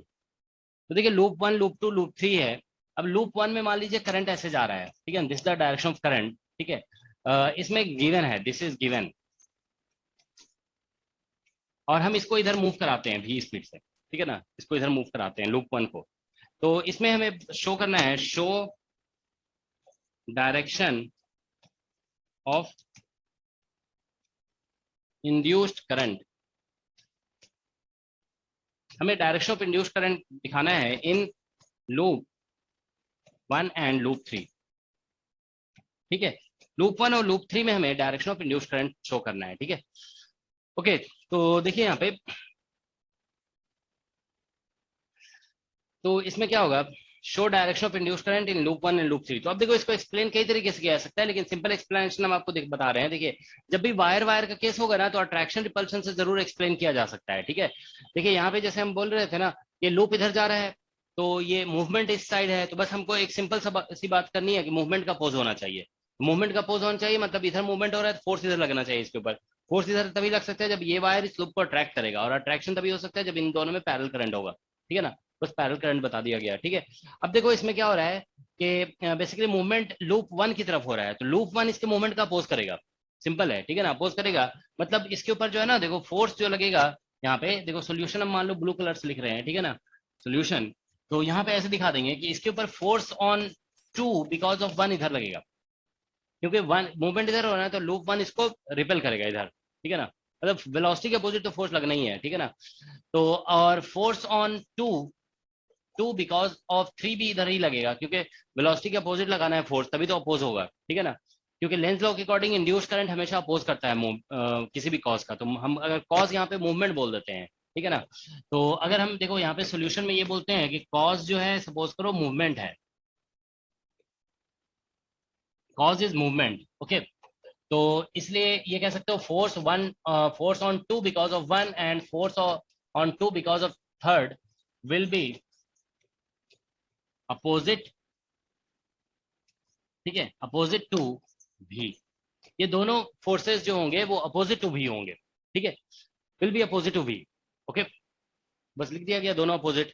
अब देखो अपोजिट है तो आप देख करके बता सकते हैं, इसका मतलब ये है कि देखो 1 जो है ना 2 के ऊपर इधर मतलब 1 इज रिपेलिंग, तो ये जो है ना रिपेलिंग 2, और ये देखो 3 जो है ना अपनी तरफ फोर्स लगा रहा है, तो 3 इज अट्रैक्टिंग, तो इससे पता चल गया कि 3 जो है ना उसको अट्रैक्ट कर रहा है, ठीक है ना, अट्रैक्टिंग 2, ठीक है। तो अब आप देखिए रिपल्शन जो होगा ना, ठीक है, रिपल्शन तभी होता है जब करंट अपोजिट होता है, तो इसीलिए हम ये कहेंगे कि दिस इंप्लाइज दैट कि I2 जो इसमें वन में जो करंट होगा ना I1 इंड्यूस्ड, 1 में जो इंड्यूस होगा ये जो है बेसिकली अपोजिट टू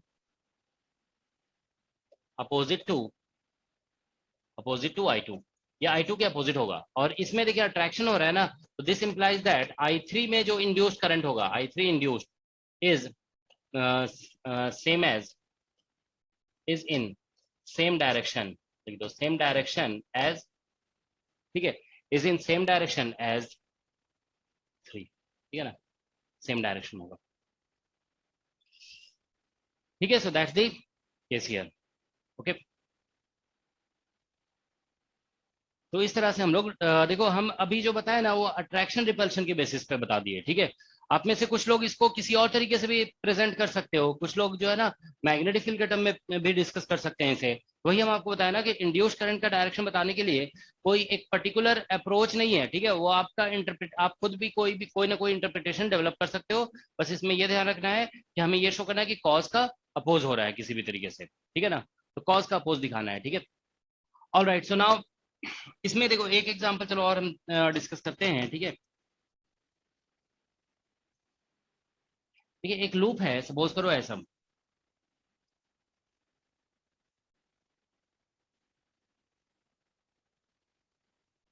ठीक है, ये दोनों आपस में कनेक्टेड है, ठीक है ना। देखो ये जैसे ऐसे वायर है, ऐसे आया, फिर ऐसे जाकर के ऐसे चला गया, फिर इधर से आया, इसके नीचे से निकल गया, ये इस तरह से है। अब यहाँ पे मान लो मैग्नेटिक फील्ड बता देते हैं कि स्पेस में ऐसे मैग्नेटिक फील्ड है बी, ठीक है ना, बी एग्जिस्टिंग ऐसा है, ठीक है ना, और ये टाइम का फंक्शन है, और मान लो बोल देते हैं कि इंक्रीज कर रहा है, ठीक है। तो आपको बताना है कि what is the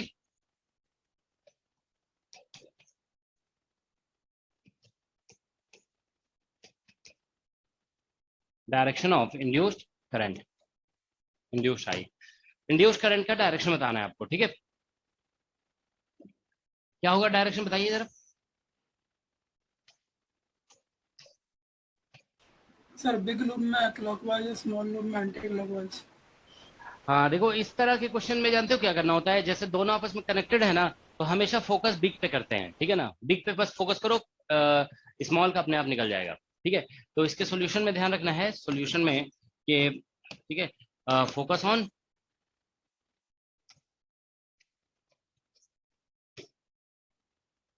big loop, तो बिग लूप पे फोकस करेंगे, ठीक है ना।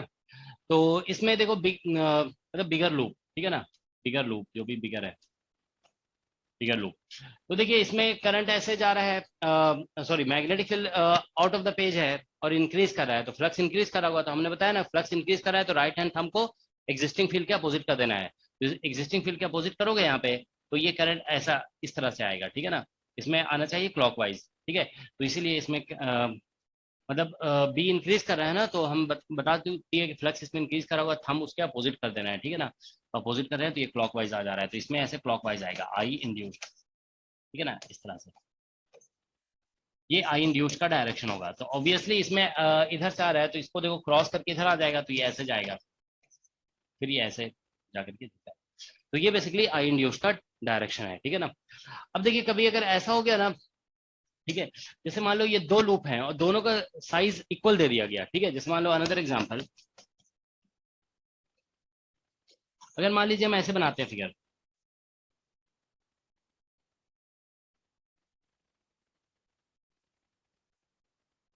ठीक है। अब देखिए यहाँ पे जितना बड़ा ये है उतना ही बड़ा हमने इसको भी बना दिया, ठीक है ना, ये इस तरह से एग्जैक्टली इक्वल है। जैसे ये साइड मान लीजिए ए है तो ये भी साइड ए है, ठीक है ना, ये साइड भी ए है और ये भी साइड ए है। अब अगर हम इसमें बोलते हैं कि सपोज करो मैग्नेटिक फील्ड ऊपर की तरफ है और ये इंक्रीज कर रहा है, इट इज इंक्रीजिंग, ठीक है। अब हम पूछते हैं इसमें what is the direction of induced current, तो इसका आंसर होगा, क्योंकि इसमें देखो बेसिकली इसमें करंट तो क्लॉकवाइज जाना चाहेगा, इसमें एंटी क्लॉकवाइज जाना चाहेगा, ठीक है ना। तो इसमें जानते हो बेसिकली क्या होगा कि कोई भी करंट इंड्यूस नहीं होगा, ठीक है ना, नो करंट इज इंड्यूस्ड।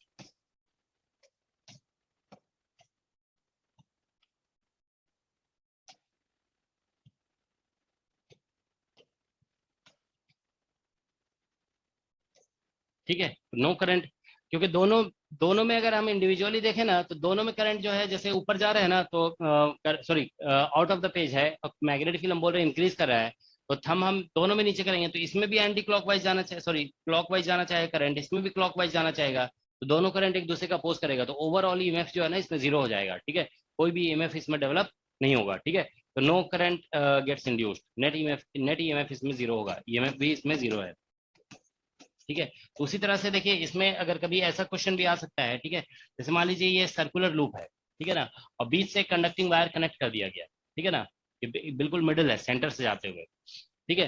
तो अब इसमें मान लीजिए दे दिया गया कि यहाँ पे भी मैग्नेटिक फील्ड है ऐसे, ठीक है ना, बी, और यहाँ पे मैग्नेटिक फील्ड है बी। अब ये मैग्नेटिक फील्ड जो है टाइम का फंक्शन है, ठीक है, it is also function of time, और इंक्रीज कर रहा है, मैग्नेटिक फील्ड मान लो बढ़ रहा है, ठीक है ना।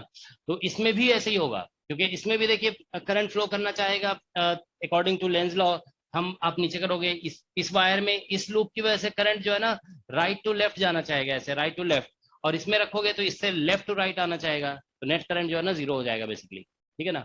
तो इसीलिए, ठीक है, तो इसमें बेसिकली क्या होगा कि आप देखिए यहाँ पे ऐसे करंट ऐसे जाना चाह रहा है, ठीक है ना, इसमें इस तरह से, ठीक है, और इसमें भी करंट ऐसे ही जाना चाह रहा है, ठीक है ना। तो बेसिकली इस वायर में कोई भी करंट फ्लो नहीं करेगा, there will not be any current in this wire, okay. अच्छा, इस वायर में करंट नहीं फ्लो करेगा, ठीक है ना, तो बेसिकली ओवरऑल इसमें फ्लो करना चाहिए ना करंट, बार बार फ्लो करेगा इसमें, आउटर सरफेस में करना चाहिए, हाँ आउटर में करेगा इसमें, ठीक है ना, इसमें नहीं फ्लो करेगा, there will not be any current in this one, ठीक है ना, क्योंकि आउटर में ऐसे कर सकता है, ठीक है ना, इसमें कोई प्रॉब्लम नहीं है, ठीक है, क्योंकि इसमें जो है ना अपोज हो जा रहा था, इसमें अपोज हो रहा था, ठीक है ना, क्योंकि इसमें देखिए इसमें अगर आप ऐसे थंब रखते हो ना, थंब इनटू द पेज रखते हो, तो इसमें ऐसा लग रहा था कि ऐसे आना चाहिए करंट, और इसमें भी ऐसे ही आना चाहिए, तो देखो क्या हो रहा था कि इसमें जो इंड्यूस होगा ईएमएफ उससे करंट ऊपर जा रहा था, और इसमें जो इंड्यूस हो तो उससे नीचे आ रहा था, ये दोनों इस वायर में अपोजिट हो गए ना। अब इसमें इस वायर में करंट नेट जीरो होगा तो फिर किसी वायर में भी नहीं होगा, तो इसमें नो नेट करंट हो रहा था, ठीक है। इसमें ऐसा होगा कि ऐसे करंट आ रहा है, ठीक है ना, और इससे भी करंट ऐसे आ रहा है, ठीक है ना, तो दोनों ओवरऑल जो है ना इसमें आउटर में करंट फ्लो कर जाएगा, ठीक है ना, there will not be current in this one, okay, इसमें कोई करंट नहीं होगा, ठीक है। तो इसमें जो है ना इस वाले वायर में no current in the mid wire, mid wire में कोई भी करंट नहीं होगा, इसमें ऐसे ओवरऑल करंट ऐसे जाएगा, इसमें आई इंड्यूस्ड इस तरह से फ्लो कर रहा होगा, ठीक है, क्योंकि ये दोनों अपोज नहीं कर रहे थे ना, इसमें करंट ऐसे ही आ रहा था, देखो ऐसे इसमें, ठीक है ना, तो ये अपोज नहीं कर रहा था, ठीक है, तो इसलिए ऐसा होगा, ठीक है। तो ये बेसिकली कुछ कॉन्सेप्ट्स हो गए related to direction of induced current, okay. अब हम लोग देखिए नेक्स्ट आते हैं value of induced EMF, okay. Value of induced EMF. ठीक है, मतलब टॉपिक हमारा वही चल रहा है, Faraday's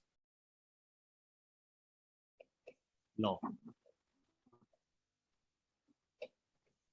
value of induced EMF. Slide back करना।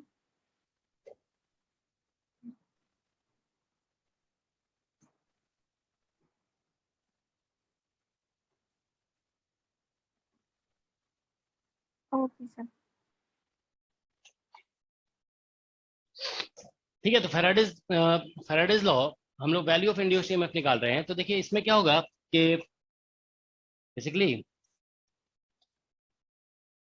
हम लोग जानते हैं कि इसमें फैराडे लॉ में यही बताया गया कि वेन एवर, देखो इस तरह से लिखा गया ना, whenever phi B magnetic flux is function of time, है ना, चेंजेस। इसमें ये बोला गया आई इंड्यूस्ड या फिर इसमें बोल सकते हो ईएमएफ डेवलप। सर बैक वाले क्वेश्चन में, बैक जो क्वेश्चन किया था उसमें वो स्मॉल लूप और बिगर लूप वाला था, उसमें दोनों लूप में इक्वल करंट फ्लो होगी इंड्यूस वाला स्मॉल और बिगर लूप वाले में, या फिर स्मॉल वाले और इंड्यूस दोनों में डिफरेंट इंड्यूस होंगे? नहीं, इसमें तो डिफरेंट होगा ही। इसका जब कैलकुलेशन करेंगे ना तो इसका और इसका माइनस करके निकलेगा। ईएमएफ जैसे मान लो इसमें 10 वोल्ट निकला और इसमें 2 वोल्ट निकला, तो फिर टोटल जो है ना, टोटल ईएमएफ जो होगा वो 8 वोल्ट होगा। 8 वोल्ट को पूरे इसके रेजिस्टेंस से डिवाइड करेंगे ना तो फिर करंट निकलेगा। करंट सेम होगा दोनों में, लेकिन ईएमएफ अलग अलग है, तो दोनों अपोजिट करंट सेंड करना चाहेगा ना। तो इसलिए जैसे मान लो एक ही सर्किट में 2 बैटरी लगा दो, एक 10 वोल्ट का और एक 2 वोल्ट का, तो फिर आप उसमें जब करंट निकालेंगे ना तो बैटरी का जो टोटल वोल्टेज जो यूज होगा, ईएमएफ जो बैटरी का यूज होगा वो 8 वोल्ट यूज होगा। 8 और 2 अगर दोनों कनेक्टेड है, अपोजिट पोलैरिटी है तो ठीक है। तो इसमें भी ऐसे ही होगा, इसमें जो ईएमएफ आएगा और इसमें ईएमएफ जो आएगा दोनों को माइनस करना पड़ेगा यहाँ पे, because they are trying to send current in opposite direction. तो वही तो माइनस किए ना यहाँ पे, तो दोनों में अभी इसमें इक्वल हो रहा है, तो नेट ईएमएफ जो है इसमें 0 हो जाएगा। ठीक है ना, इसमें ईएमएफ नेट इसीलिए 0 होगा क्योंकि माइनस करना पड़ेगा दोनों को। ठीक है, अब देखिए यहाँ पे whenever magnetic flux changes, EMF induced, I induced, EMF develops, ये बोला गया है फैराडेज लॉ में। ठीक है ना, यही फैराडेज लॉ है। तो इसमें EMF का जो फॉर्मूला होता है, देखिए EMF इज इक्वल टू ये minus d phi B by D t.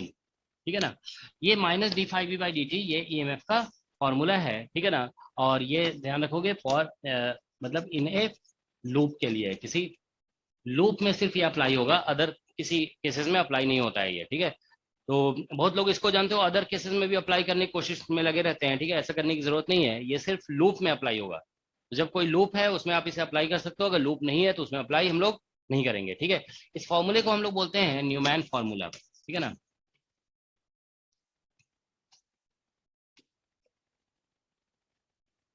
ठीक है, तो this formula was not derived by Faraday. ठीक है ना, फैराडे ने इसको डेराइव नहीं किया था, this formula was derived by Neumann actually. ठीक है ना, तो न्यूमैन एक्चुअली जानते हो वाज अ ग्रेट मैथमेटिशियन। ठीक है, आप देखेंगे क्वांटम मैकेनिक्स के डेवलपमेंट में भी उसने जानते हो बहुत काम किया है न्यूमैन ने। ठीक है, तो मतलब मुझे थोड़ा सा कंफ्यूजन है, हमको भी, I am not very sure कि ये दोनों न्यूमैन सेम है, हो सकता है कि 2 अलग अलग न्यूमैन हो। ठीक है, क्वांटम मैकेनिक्स का डेवलपमेंट में भी जानते हो एक न्यूमैन ने काम किया, क्योंकि दोनों में तो काफी डिफरेंस होगा ना। देखो ये तो मतलब फैराडे के टाइम में ये न्यूमैन है, और एक क्वांटम मैकेनिक्स में जो काम किया है वो तो श्रोडिंजर, जिस टाइम श्रोडिंजर इक्वेशन वगैरह डेवलप किया जा रहा था उस टाइम के वो न्यूमैन है। ठीक है, तो ऑब्वियसली 2 अलग अलग न्यूमैन है ये दोनों। ठीक है, लेकिन दोनों न्यूमैन का कंट्रीब्यूशन इंपॉर्टेंट है। ठीक है, I think this Neumann was great mathematician. Okay, और जो दूसरा वाला न्यूमैन है ना वो बेसिकली फिजिसिस्ट है। ठीक है, मतलब मैथमेटिकल फिजिसिस्ट है, जो भी क्वांटम मैकेनिक्स वगैरह डेवलप किया है ये सभी लोग तो मैथमेटिकल फिजिसिस्ट है, बट 2 न्यूमैन है। ठीक है ना, हमें ऐसा ही लग रहा है। ठीक है, so this is called Neumann formula. Okay, देखो फैराडे जो है ना बेसिकली उनको मैथमेटिक्स नहीं आती थी। फैराडे का आप कभी जो है ना विकिपीडिया वगैरह कुछ पढ़ के देखोगे, ठीक है, या कहीं पे फैराडे का बायोग्राफी, वो मतलब he was one of the greatest experimentalist. Okay, but he was very मतलब कह सकते हो he was not very much familiar with mathematics. Okay, mathematics का नॉलेज उनका नहीं था क्योंकि फॉर्मल एजुकेशन कुछ नहीं था उनके पास। He was just able to handle instruments. Okay, बस उन्हें इंस्ट्रूमेंट हैंडल करना आता था, फॉर्मल एजुकेशन नहीं था, इसीलिए उन्हें मैथमेटिक्स नहीं आती थी, ठीक है। और राइट, तो देखो ये फॉर्मूले कभी भी कोई भी लूप है और उसमें आपको दिख रहा है कि अगर फ्लक्स चेंज हो रहा है तो आप ईएमएफ इस फॉर्मूले से बता सकते हो, ठीक है ना। तो यहाँ पे देखिए क्या होता है कि कई बार आप इसका कैलकुलेशन करोगे ना तो ईएमएफ क्योंकि फ्लक्स आप निकाल रहे होंगे, तो देखिए जैसे फ्लक्स आप कैलकुलेशन कर रहे हैं ना, जैसे मान लीजिए एक लूप है, तो अगर कोई पर्सन देखो यहाँ से देख रहा है इस लूप को, ठीक है ना, एक पर्सन यहाँ से देख रहा है, ठीक, एक मिनट, ठीक है, देखो यहाँ से अगर मान लो ये कोई पर्सन यहाँ से देख रहा है, ऐसे मान लो ये इसका आईज है, यहाँ से देख रहा है, ठीक है ना, और कोई पर्सन मान लो यहाँ से देख रहा है, ठीक है, ये तो देखो क्या है कि ऊपर से देखने पे और नीचे से देखने पे जो है ना बेसिकली ऐसा हो सकता है कि यहाँ से देख रहे हो तो आपको नॉर्मल जो है ना ये डायरेक्शन दिख रहा होगा n1, और इधर से देखने पे हमें नॉर्मल जो है ना, क्योंकि हम नीचे की तरफ से देख रहे हैं ना, तो नॉर्मल हमें ये लेना पड़ सकता है n2। तो ये नॉर्मल फॉर अप है और ये नॉर्मल फॉर डाउन डाउन है, ऐसा कह सकते हो। तो नॉर्मल का डायरेक्शन जो है ना डिफरेंट डिफरेंट होगा। मान लीजिए मैग्नेटिक फील्ड का डायरेक्शन इधर दिया हुआ है, ऐसे मैग्नेटिक फील्ड दिया हुआ है कहीं, कोई एक्सटर्नल मैग्नेटिक फील्ड ये है, तो देखिए क्या होगा कि इसका इसके साथ डॉट करोगे ना तो पॉजिटिव आएगा, इसके साथ डॉट करोगे नेगेटिव आ जाएगा। तो मैग्नेटिक फ्लक्स मतलब पॉजिटिव भी हो सकता है और मैग्नेटिक फ्लक्स नेगेटिव भी हो सकता है। So magnetic flux can be both positive as well as negative, ठीक है ना। तो इसीलिए ठीक है ना, मैग्नेटिक फ्लक्स दोनों हो सकता है, ठीक है। तो अब देखिए यहाँ पे, ठीक है, तो इसीलिए जानते हो यहाँ से कैलकुलेशन से जो साइन आएगा ना ईएमएफ का, वो साइन हम लोग कंसीडर नहीं करते हैं। साइन इसमें थोड़ा दूसरे तरीके से लिया जाता है, ठीक है ना। तो ये बता देते हैं साइन ऑफ ईएमएफ। अगर देखो इसमें फाई भी अगर बढ़ रहा होगा, फाई भी अगर इंक्रीज कर रहा है किसी भी प्रॉब्लम में, ठीक है ना, तो हम लोग ईएमएफ को जो है ना नेगेटिव लिखते हैं, क्योंकि यहाँ फाई भी बढ़ रहा होगा ना तो ये रेट को पॉजिटिव बोला जाएगा, और ये माइनस साइन होने की वजह से तो ये फाइव ईएमएफ नेगेटिव लिखा जाएगा। और अगर फाइव भी जो है ना डिक्रीज कर रहा होगा, फाइव भी इज डिक्रीजिंग, मैग्नेटिक फ्लक्स अगर डिक्रीज कर रहा है तो हम लोग ईएमएफ को, क्योंकि देखिए मैग्नेटिक फ्लक्स अगर डिक्रीज कर रहा है ना, तो आप ये कहो कोई भी क्वांटिटी अगर डिक्रीज करता है तो उसका रेट जो है ना नेगेटिव हो जाता है, ठीक है, रेट इज नेगेटिव, तो ये रेट नेगेटिव हो जाएगा। देखो डिफरेंशिएशन ही तो रेट है ना, तो ये रेट नेगेटिव हो जाएगा और नेगेटिव पॉजिटिव हो जाएगा, ठीक है ना। तो दिस विल बिकम पॉजिटिव, ठीक है।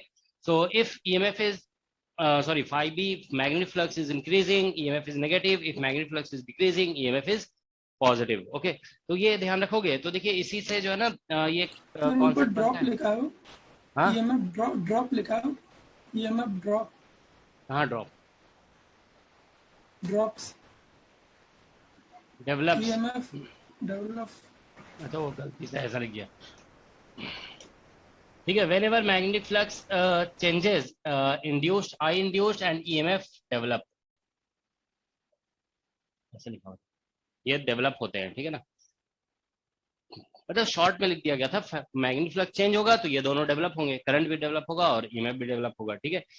तो अब देखिए यहाँ पे साइन ऑफ ईएमएफ से रिलेटेड ये पॉइंट आप ध्यान में रखोगे, ठीक है। तो अब देखिए अगर मान लीजिए कभी ऐसा होता है, जैसे ये देखो नेट नवंबर 2020 में ये क्वेश्चन पूछा गया, ठीक है ना। मतलब ये जानते हो हम आपको बता रहे हैं नवंबर 2020 में ये क्वेश्चन पूछा गया। अगर जानते हो आईआईटी जेई में देखोगे ना, तो आईआईटी जेई में ये क्वेश्चन जो है बेसिकली हमको लगता है 1980 के आसपास पूछा होगा, मतलब ठीक है। तो 1980 में जब हमारी भी पैदाइश नहीं हुई थी उस टाइम, मतलब बहुत पहले के क्वेश्चंस में आप देखोगे ना तो उस टाइम ये क्वेश्चन पूछा गया है, ठीक है ना। आईआईटी जेई में आप समझ सकते हो, आईआईटी जेई में जो इतना पहले पूछा गया वो क्वेश्चन अभी नेट में पूछा जा रहा है। जैम में ये क्वेश्चन पूछा गया, आईआईटी जैम में 2017 में, ठीक है ना। तो देखो कभी कभी मतलब कहने का मतलब ये है कि बेसिक क्वेश्चन आ जाता है। जैसे 11 ये आईआईटी जेई का 11-12 का एग्जाम है, ठीक है, उसमें बहुत पहले जो पूछा गया था वो अभी पूछ दिया गया, ठीक है। तो इसलिए पूछा गया क्योंकि ये बेसिक है। देखिए ऐसा क्वेश्चन था कि जैसे ये मान लीजिए एक लूप है, ठीक है ना, दिस इज अ लूप, ठीक है। अब हम इसके सामने एक मैग्नेट ला रहे हैं, ठीक है ना, ये नॉर्थ पोल और ये साउथ पोल, ठीक है। तो हम मैग्नेट ला रहे हैं, तो देखो ये ऐसे मैग्नेट को नजदीक लाए, ये नजदीक आया ऐसे इस तरह से, और उसके बाद क्रॉस कर गया ऐसे, तो ये साउथ और ये नॉर्थ है। अब ये ऐसे चला गया आगे, ठीक है ना। तो मतलब बहुत दूर से ऐसे आया, ऐसे क्रॉस करते हुए बहुत आगे चला गया, इट वेंट अवे, ठीक है। तो ये सिचुएशन है। तो देखो क्या है कि इस केस में ये बोला गया था कि आप ईएमएफ का ग्राफ बताइए, ईएमएफ वर्सेस टाइम। ओके, तो देखो सबसे पहले क्या होगा कि जब ये नजदीक आ रहा है ना, when it is coming closer, तो फ्लक्स इसमें इंक्रीज कर रहा है, फ्लक्स इंक्रीज कर रहा है ना, तो ईएमएफ जो है ना पॉजिटिव होगा। तो इस सिचुएशन में देखो अभी जब ये नजदीक आ रहा है ना, तो अभी जो है ईएमएफ पॉजिटिव होगा, सॉरी फ्लक्स इंक्रीज कर रहा है ना, नजदीक आ रहा है तो मैग्नेटिक फील्ड बढ़ रहा है, मैग्नेटिक फील्ड बढ़ रहा है तो फ्लक्स बढ़ रहा है, तो ईएमएफ जो फ्लक्स बढ़ रहा है तो ईएमएफ बताया ना नेगेटिव होगा, नेगेटिव। और जब ये दूर जाने लगा तो मैग्नेट का इफेक्ट इसके ऊपर तो कम हो जाएगा ना, तो मतलब मैग्नेटिक फील्ड मैग्नेटिक फ्लक्स यहाँ डिक्रीज करने लगेगा। तो मैग्नेटिक फ्लक्स डिक्रीज कर रहा है ना, तो उसके इसमें ध्यान रखो मैग्नेटिक फ्लक्स डिक्रीज कर रहा है तो ईएमएफ पॉजिटिव लिखना पड़ेगा, तो इसलिए ग्राफ इसका ऐसा होगा देखो। लेकिन देखिए अब जैसे मान लीजिए बहुत दूर है, ये जो है ना बिल्कुल इन्फिनिटी में होगा, यहाँ पे इन्फिनिटी में, तो जब ये इन्फिनिटी में है तो इन्फिनिटी में तो एक्चुअली इस मैग्नेट का कोई इफेक्ट होगा ही नहीं लूप पे, तो मैग्नेट का कोई इफेक्ट होगा ही नहीं, तो कोई मैग्नेटिक फ्लक्स नहीं होगा, मैग्नेटिक फ्लक्स जब चेंज ही नहीं हो रहा है तो ईएमएफ जीरो होगा उस केस में।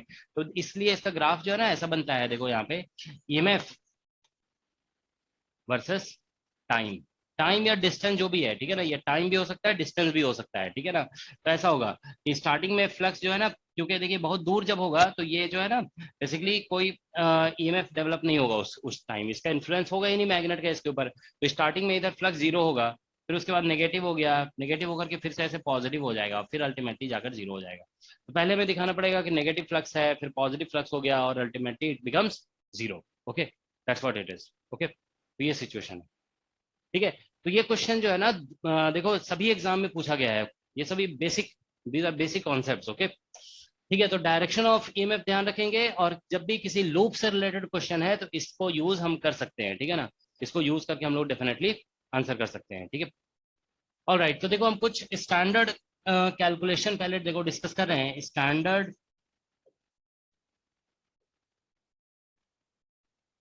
Calculation of EMF in a loop, ठीक है। तो standard calculation of EMF in a loop, किसी लूप में EMF कितना इंड्यूस होता है उसका हम लोग कुछ स्टैंडर्ड कैलकुलेशन कर रहे हैं, ठीक है ना। तो देखिए इस तरह से है बेसिकली। फर्स्ट केस हम लोग लिख रहे हैं रेक्टेंगुलर लूप एंटरिंग या फिर एग्जिटिंग, एंटर कर रहा है या एग्जिट कर रहा है, यूनिफॉर्म मैग्नेटिक रीजन, ठीक है। तो यूनिफॉर्म मैग्नेटिक रीजन को एंटर कर रहा है या एग्जिट कर रहा है, ठीक है ना। तो ये सिचुएशन है, देखिए जैसे मान लेते हैं कि ये एक वाइड रीजन है, मतलब इट इज वाइड एनफ, यहाँ पे मैग्नेटिक फील्ड है डी, और इधर मैग्नेटिक फील्ड जीरो है, और यहाँ पे मैग्नेटिक फील्ड जीरो है। अब कोई रेक्टेंगुलर लूप है, ये आप देखिए कि इस रीजन को, ये बहुत ही बेसिक क्वेश्चन है लेकिन ये नेट एग्जाम में भी आया, अगेन ये बिल्कुल क्लास 12th लेवल का टॉपिक है, ठीक है ना। जो भी डिस्कस किया जा रहा है ना 12th लेवल का टॉपिक है, लेकिन नेट में पूछा गया, फ्रिक्वेंटली पूछा गया ऐसे क्वेश्चन। अब देखो जैसे ये आ गया, ये भी पूछा गया नेट एग्जाम में, ठीक है ना। तो देखिए यहाँ पे ये इधर मूव कर रहा है v स्पीड से। अगर जानते हो इस टॉपिक को स्ट्रॉन्ग करना चाहते हो ना, SCV बस पढ़ लो, ठीक है ना, ये टॉपिक आपका स्ट्रॉन्ग हो जाएगा, ठीक है। तो इस केस में देखिए हम लोग यहाँ पे दिखा रहे हैं कि ये बाहर एग्जिट कर रहा है, ठीक है ना, it is exiting with velocity v। तो यहाँ पे आप देखिए जैसे ये बाहर एग्जिट करेगा ना, तो इसका ये वाला सॉरी एंटर करेगा, तो ये जो लेंथ है ना ये बढ़ता जाएगा, इसको हम L कह देते हैं, ठीक है ना।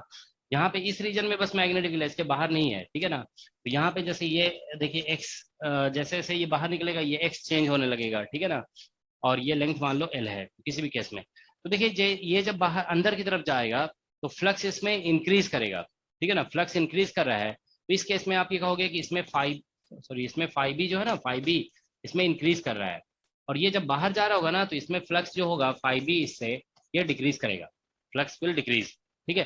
तो हम लोग ये डिस्कस कर चुके हैं कि फ्लक्स जब इंक्रीज कर रहा है तो थंब को हम मैग्नेटिक फील्ड के अपोजिट करेंगे, तो मैग्नेटिक फील्ड को ऊपर करेंगे थंब, ठीक है ना, magnetic field into the page है तो हम थंब को आउट ऑफ द पेज कर देंगे, तो फिंगर ऐसे कर्ल हो जाएगा। तो इसमें करंट इंड्यूस्ड जो है ना इस तरह से जाएगा, ठीक है, ये आई इंड्यूस्ड है, ठीक है, दैट्स द आई इंड्यूस्ड, ठीक है। ओके, अब देखिए इसमें क्योंकि मैग्नेटिक फील्ड इनवर्ड है, फ्लक्स इसमें डिक्रीज कर रहा है, ये बाहर की तरफ जा रहा है, तो हम लोग थंब को डाउनवर्ड कर देंगे तो इसमें करंट ऐसे आएगा, ठीक है। So this is the direction of induced current, I induced. ठीक है, अब इसमें अगर हम फ्लक्स निकालते हैं, देखिए phi B is equal to, तो मैग्नेटिक फील्ड इंटू एरिया करना पड़ेगा, मैग्नेटिक फील्ड बी हो गया और इंटू एरिया करोगे, ठीक है ना। तो एरिया बेसिकली ये इतना पोर्शन से फ्लक्स जा रहा है ना, तो एल इंटू एक्स हो जाएगा, magnetic field into area, length into width. Okay, अब इसमें अगर आप चाहते हैं तो नेगेटिव साइन वगैरह कुछ लगा सकते हैं, ठीक है ना। क्योंकि हम बी डॉट डी एस से निकालेंगे ना, तो वो तो मैटर ही नहीं करता है कि हमने बताया ना, फ्लक्स का साइन तो हम पहले ही बता, सॉरी ईएमएफ का साइन तो हम पहले ही बता देंगे। जैसे इसमें देखिए क्या हो रहा है कि फ्लक्स इसमें इंक्रीज कर रहा है, तो इसमें ईएमएफ नेगेटिव लिखना पड़ेगा, ठीक है ना। In this case EMF will be negative, इसमें फ्लक्स डिक्रीज कर रहा है तो इसका ईएमएफ पॉजिटिव लिखना पड़ेगा, ठीक है। तो अभी बस ऐसे लिख दिए हम, ठीक है ना। अभी इसमें देखिए ईएमएफ निकालना है ना, ईएमएफ, तो बस अभी हम इसका मैग्नीट्यूड मान लो निकाल देते हैं, d phi B by D t, ठीक है ना। तो ये हो जाएगा बी एल और d x by D t से भी आ जाएगा, ठीक है ना, ये d x by D t will give you भी, ठीक है। तो बस ईएमएफ का यही फॉर्मूला है, EMF is equal to B L V, ठीक है। तो इसमें एल आप ध्यान रखोगे कि एल जो है ना, वेलोसिटी देखिए इधर दिया हुआ है, this is the direction of velocity, तो वेलोसिटी के परपेंडिकुलर जो लेंथ है ना वो एल लिया गया है, ठीक है ना। ये वाला लेंथ तो D x by D T में भी हो गया, ठीक है। तो ये लेंथ कितना है लूप का वो मैटर नहीं करेगा, ठीक है ना। ये लेंथ मतलब जो वेलोसिटी के परपेंडिकुलर लेंथ है वो लेंथ लिया जाएगा यहाँ पे, ठीक है। So L is length perpendicular to velocity, L is length perpendicular to velocity, ठीक है। तो ये दोनों केसेस में ये फॉर्मूला अप्लाई होगा, ठीक है ना। अब देखो यहाँ पे बस साथ ही साथ एक कैलकुलेशन और बता दे रहे हैं कि देखो if the loop is resistive, अगर रेजिस्टिव लूप कहने का मतलब कि इसमें रेजिस्टेंस है, ठीक है ना। तो इसमें आई इंड्यूस निकालोगे ना, आई इंड्यूस, तो ये ईएमएफ बाई रेजिस्टेंस हो जाएगा, तो यहाँ से बी एल और इंटू भी और बाई रेजिस्टेंस होगा, ठीक है ना, B L V by resistance, तो ये आई इंड्यूस हो गया, ठीक है ना। अब देखिए हम लोग अभी कह रहे थे ना कि कॉज तो हम आइडेंटिफाई करेंगे ना, जो भी हम कॉज बोलेंगे उसका अपोज होगा, तो कॉज जैसे इसमें भी हम बोल सकते हैं कि मूवमेंट है, ठीक है ना, इधर ये मूव कर रहा है राइट साइड, तो ये कंफर्म है कि इसमें एक फोर्स लगेगा, ठीक है ना। जो वायर मैग्नेटिक फील्ड के अंदर है ना उसी पे लगेगा, तो देखिए मैग्नेटिक फील्ड में ये वाला पोर्शन अंदर है ना, तो इसके ऊपर एक फोर्स लगेगा ऐसे यहाँ पे, एफ मैग्नेटिक, ठीक है ना।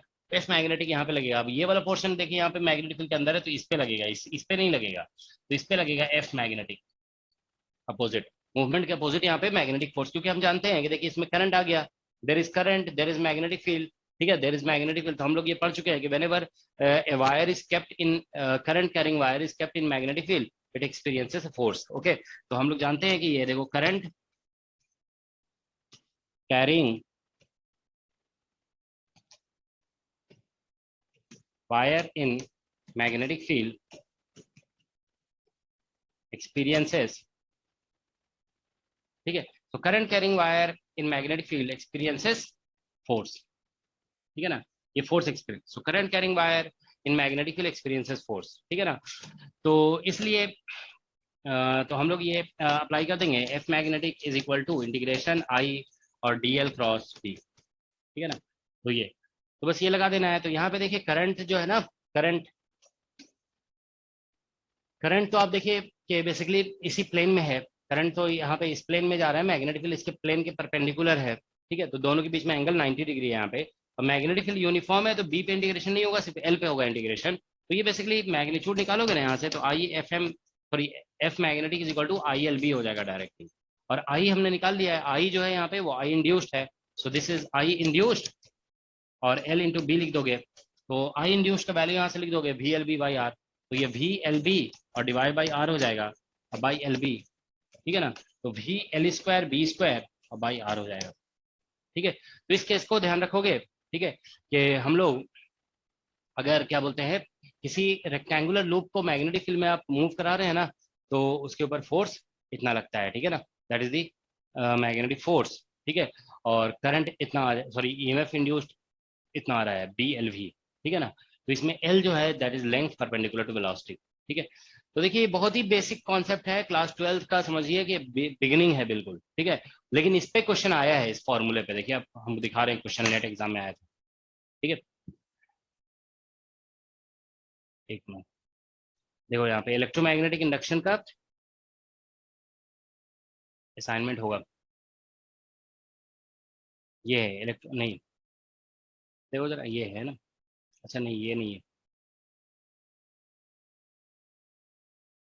इलेक्ट्रोमैग्नेटिक इंडक्शन, ये 9 नंबर। ठीक है, देखो जो क्वेश्चन आया था ना नेट में, हम दिखा रहे हैं आपको, बहुत ही बेसिक क्वेश्चन था। ठीक है,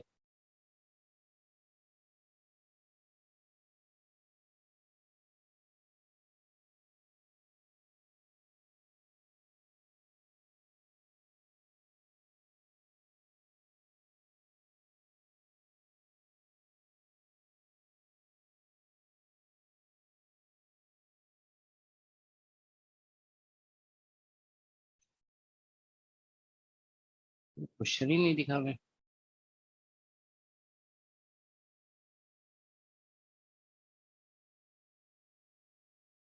हाँ ये है, ये क्वेश्चन नंबर 3 देखो, 3 का बताइए जरा क्या आंसर होगा। जो अभी बताया गया ना, बस उस पर डायरेक्टली बेस्ड क्वेश्चन है। ठीक है, आप लोगों को ही आंसर करना है इसे, हम नहीं बता रहे हैं। ठीक है,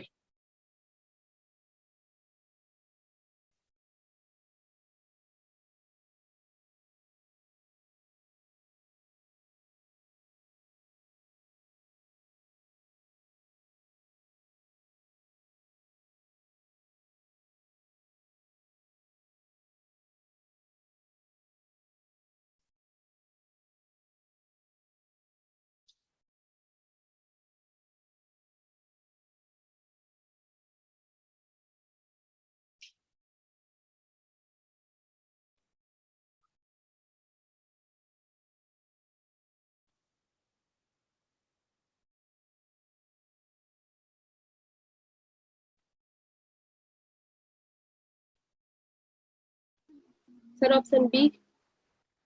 बी सेकेंड ऑप्शन। देखिए सभी लोग ध्यान से देखिए क्या यस आंसर आ रहा सर, है। Yes sir. Second option,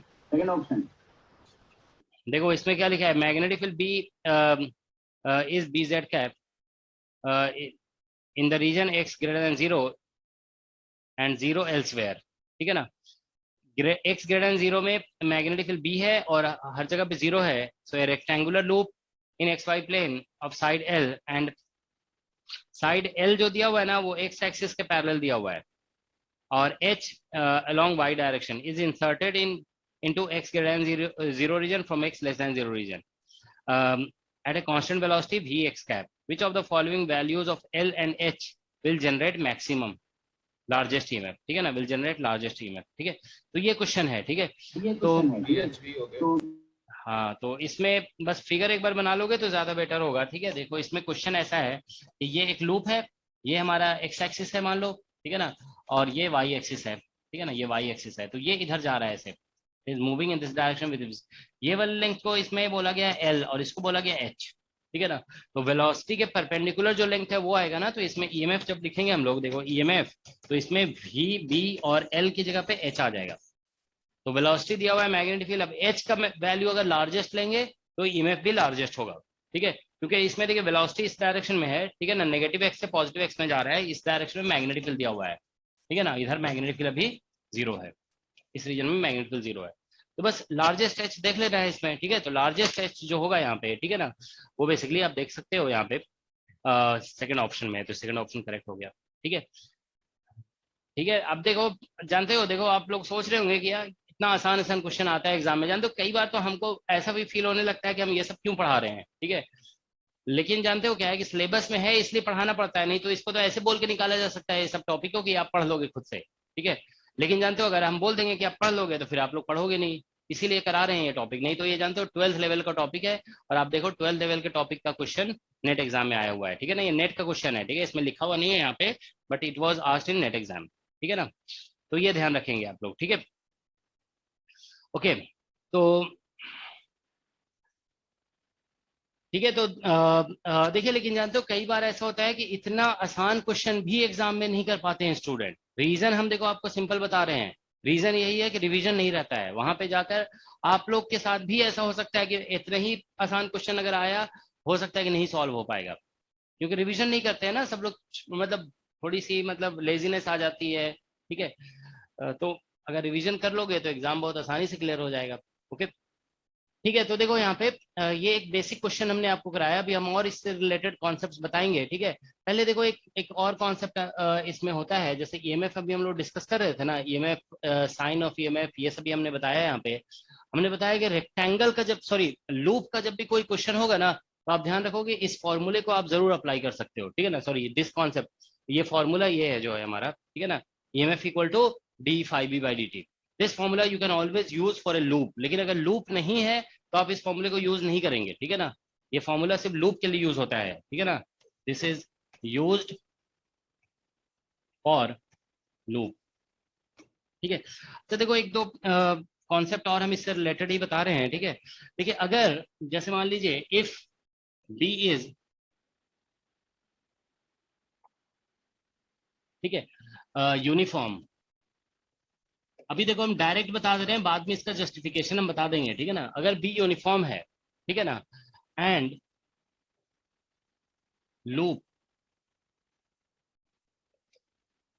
is of some other shape, some other shape, ठीक है ना, अगर किसी अदर शेप का लूप है, जैसे मान लीजिए हम आपको देखो यहाँ पे फिर से दिखा रहे हैं, जैसे मान लीजिए ये रीजन है जिसमें मैग्नेटिक फील्ड ऐसे दिया हुआ है, और ये कोई लूप है, ये इधर मूव कर रहा है v वेलोसिटी से। ठीक है ना, it is moving in this direction with velocity v।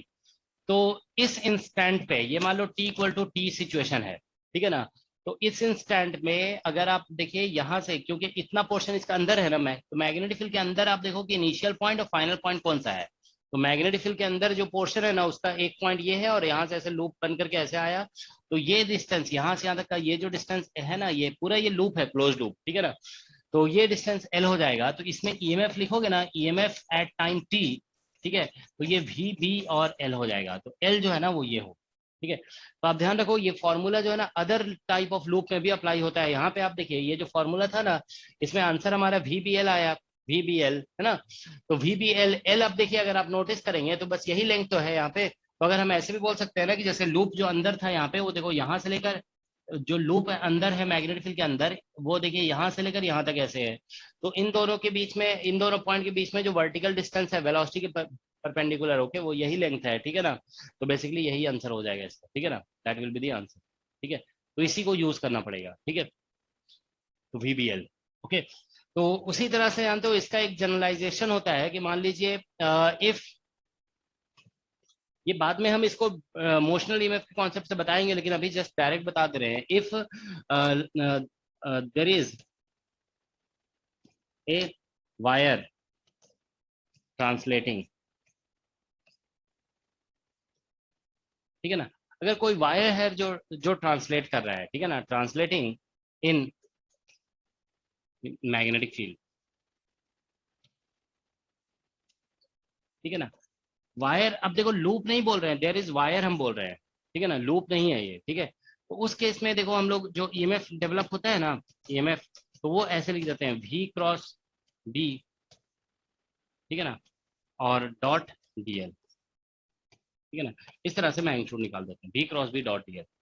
ठीक है, तो मतलब VBL वाले फॉर्मूले से ही जैसा ही लग रहा है ये देखने में, देखो V cross B dot DL है ना, ऐसे लिखा हुआ है। ओके, तो इस तरीके से हम लोग ईएमएफ निकाल लेते हैं। ठीक है ना, अगर कोई वायर है और वो ट्रांसलेट कर रहा है तो। ठीक है ना,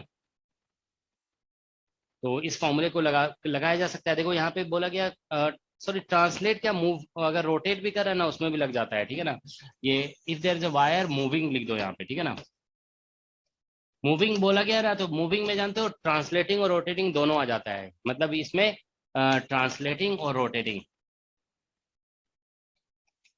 ट्रांसलेटिंग और रोटेटिंग। तो if there is a wire,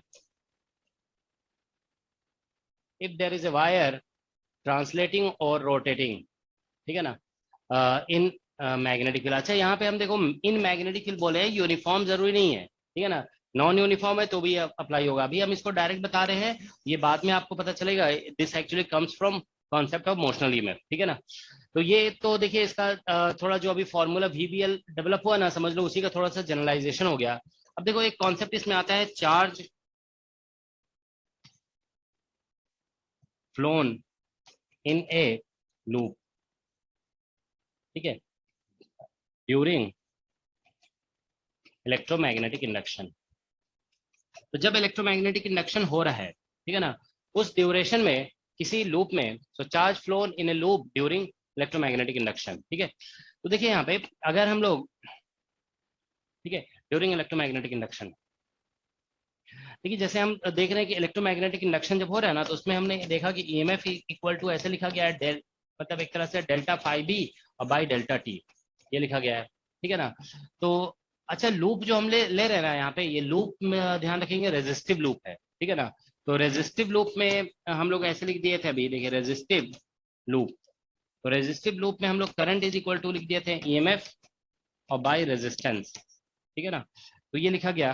तो ईएमएफ में आप लिख दोगे ये change in magnetic flux by time, और ये 1 बाय रेजिस्टेंस, ये लिख देंगे।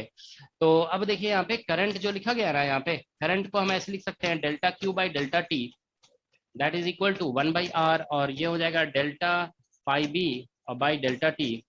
ठीक है ना, तो डेल्टा टी कैंसिल हो जाएगा। ठीक है ना, तो यहाँ से डेल्टा क्यू जो आ जाएगा वो बेसिकली डेल्टा फाई बी और बाई रेजिस्टेंस हो जाएगा। ठीक है ना, तो ये बेसिकली चार्ज फ्लोन, यही फॉर्मूला है चार्ज फ्लोन का। ठीक है, ठीक है, तो अगर कभी चार्ज फ्लो निकालने के लिए बोला जाता है, ठीक है ना, तो इसको आप डायरेक्टली यूज कर लोगे। ठीक है, तो इसमें ध्यान रखना है बस initial change in magnetic flux, क्योंकि यहाँ से डेल्टा टी कैंसिल हो गया, change in magnetic flux by resistance कर देना है। ठीक है, तो जब मैग्नेटिक फ्लक्स निकालने के लिए आपको फाइनल फ्लक्स और माइनस इनिशियल फ्लक्स कर देना है। इससे बहुत ये वेरी इंपॉर्टेंट कॉन्सेप्ट है, इससे जानते हो क्वेश्चन ऑलमोस्ट एवरी एग्जाम में आया है। ठीक है, जैसे जैम में, जेस्ट में, टीएफआर में, नेट में, गेट में, सब में क्वेश्चन आया है इस टॉपिक, इस फॉर्मूले पे बेस्ड। टॉपिक क्या, बस एक फॉर्मूला है। ठीक है ना, अच्छा इसमें हम इतना देखो सिर्फ बता देते हैं आपको कि जैसे मान लीजिए कभी कोई लूप है, ऐसे ये लूप है, ठीक है ना, इसमें नॉर्मल अगर मान लो आप ऊपर की तरफ लेते हो, ठीक है ना, अब मान लो इसको ऐसे करके फ्लिप कर देते हैं हम, ऐसे फ्लिप, इसको फ्लिप कर दिया, फ्लिप करने का मतलब है इसको रोटेट कर दिया गया। जैसे मान लो अभी ऐसा है ना, तो इसको ऐसे रोटेट करके ऐसे कर दिया गया, तो देखो पाम का जो मतलब ये साइड जो है ना अब नीचे चला गया ना, तो अब नॉर्मल जो ऊपर था ना वो नॉर्मल नीचे चला जाएगा। तो आप ध्यान रखो अगर लूप को आप फ्लिप कर रहे हो ना, तो ये चीज आपको ध्यान रखना होगा कि if you are flipping a loop, ठीक है ना, इस तरह से अगर आप लूप को फ्लिप कर रहे हैं तो ये नॉर्मल जो ऊपर की तरफ था वो नॉर्मल अब नीचे की तरफ हो जाएगा। ठीक है ना, you will take that normal now into the page. Okay, तो ये ध्यान रखना है। ठीक है, तो मतलब इसे अगर आप मतलब यहाँ पे मैग्नेटिक फील्ड के साथ अगर डॉट प्रोडक्ट सपोज करिए पॉजिटिव आ रहा है, मैग्नेटिक फील्ड मान लो ऊपर की तरफ है, तो अभी मैग्नेटिक फील्ड ऊपर ही रहेगा। ठीक है ना, यहाँ पे डॉट प्रोडक्ट नेगेटिव हो जाएगा, तो ये फ्लक्स पॉजिटिव होगा तो ये फ्लक्स नेगेटिव हो सकता है। ठीक है, तो फ्लिपिंग के केस में नॉर्मल का डायरेक्शन चेंज हो जाता है। ठीक है ना, ध्यान रखोगे इन केस ऑफ फ्लिपिंग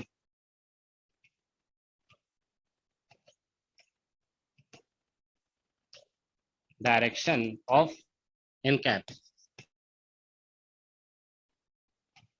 ठीक है ना, N cap, direction of N cap changes. Alright, देखिए हम एक क्वेश्चन इस पे दिखा रहे हैं। ठीक है ना, देखिए अभी हमें क्वेश्चन दिख गया था इसलिए हम साथ साथ बता दिए। देखिए नेट एग्जाम का ये क्वेश्चन है। ठीक है ना, बहुत बेसिक सा क्वेश्चन है, क्वेश्चन नंबर 2 पढ़िए आप लोग। ठीक है, ठीक है, बस इस अभी जो बताया गया ना ये फॉर्मूला, इस फॉर्मूले में लगा दोगे ना तो आंसर आ जाएगा। क्वेश्चन नंबर 2 देखिए, आंसर आ रहा है, मतलब फ्लिपिंग अगर होगा तो ये लगाएंगे कॉन्सेप्ट नॉर्मल का, अदरवाइज जरूरी कि सब क्वेश्चन में फ्लिपिंग हो। लेकिन कोई भी इलेक्ट्रोमैग्नेटिक इंडक्शन का कोई भी क्वेश्चन है ना, चार्ज फ्लो अगर निकालने के लिए बोला जाता है तो आप ये जरूर लिख सकते हो, change in magnetic flux by resistance. So in all question of charge flow you can write this. Okay, change in magnetic flux by resistance.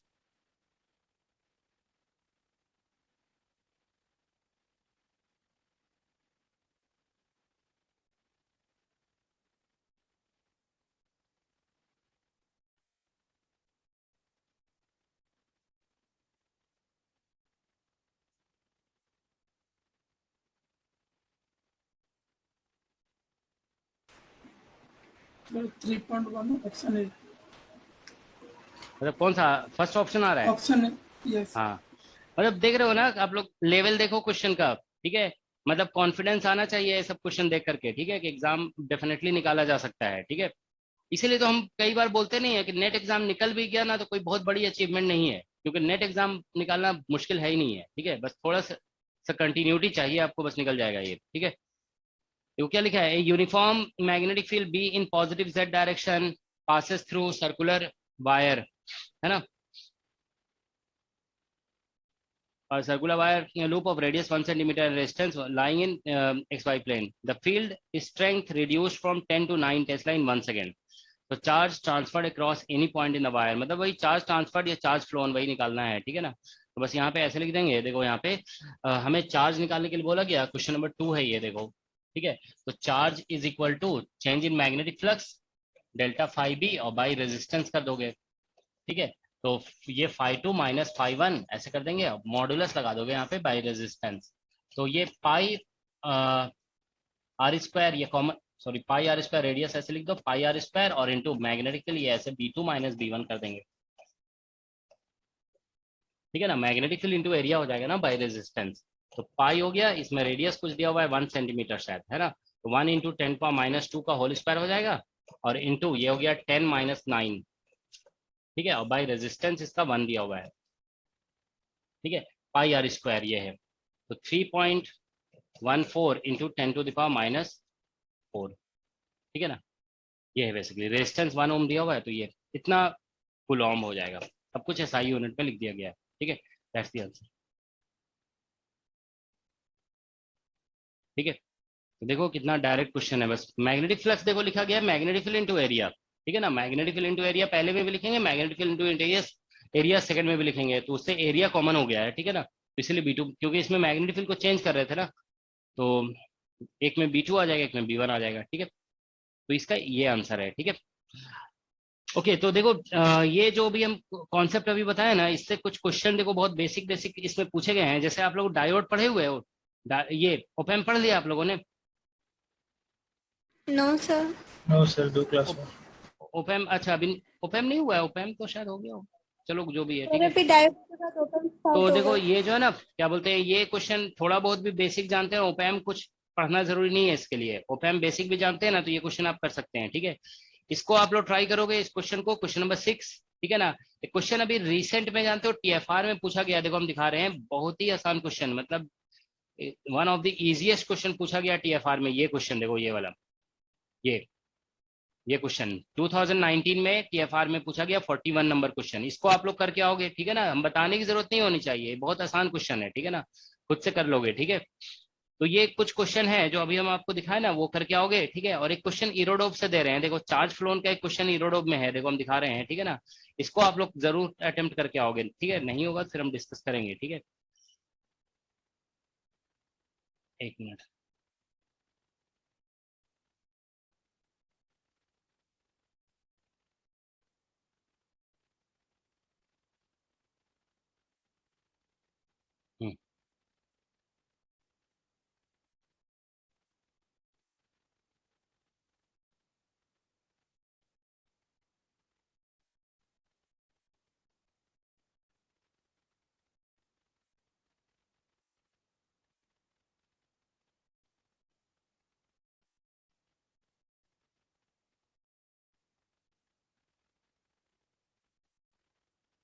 हाँ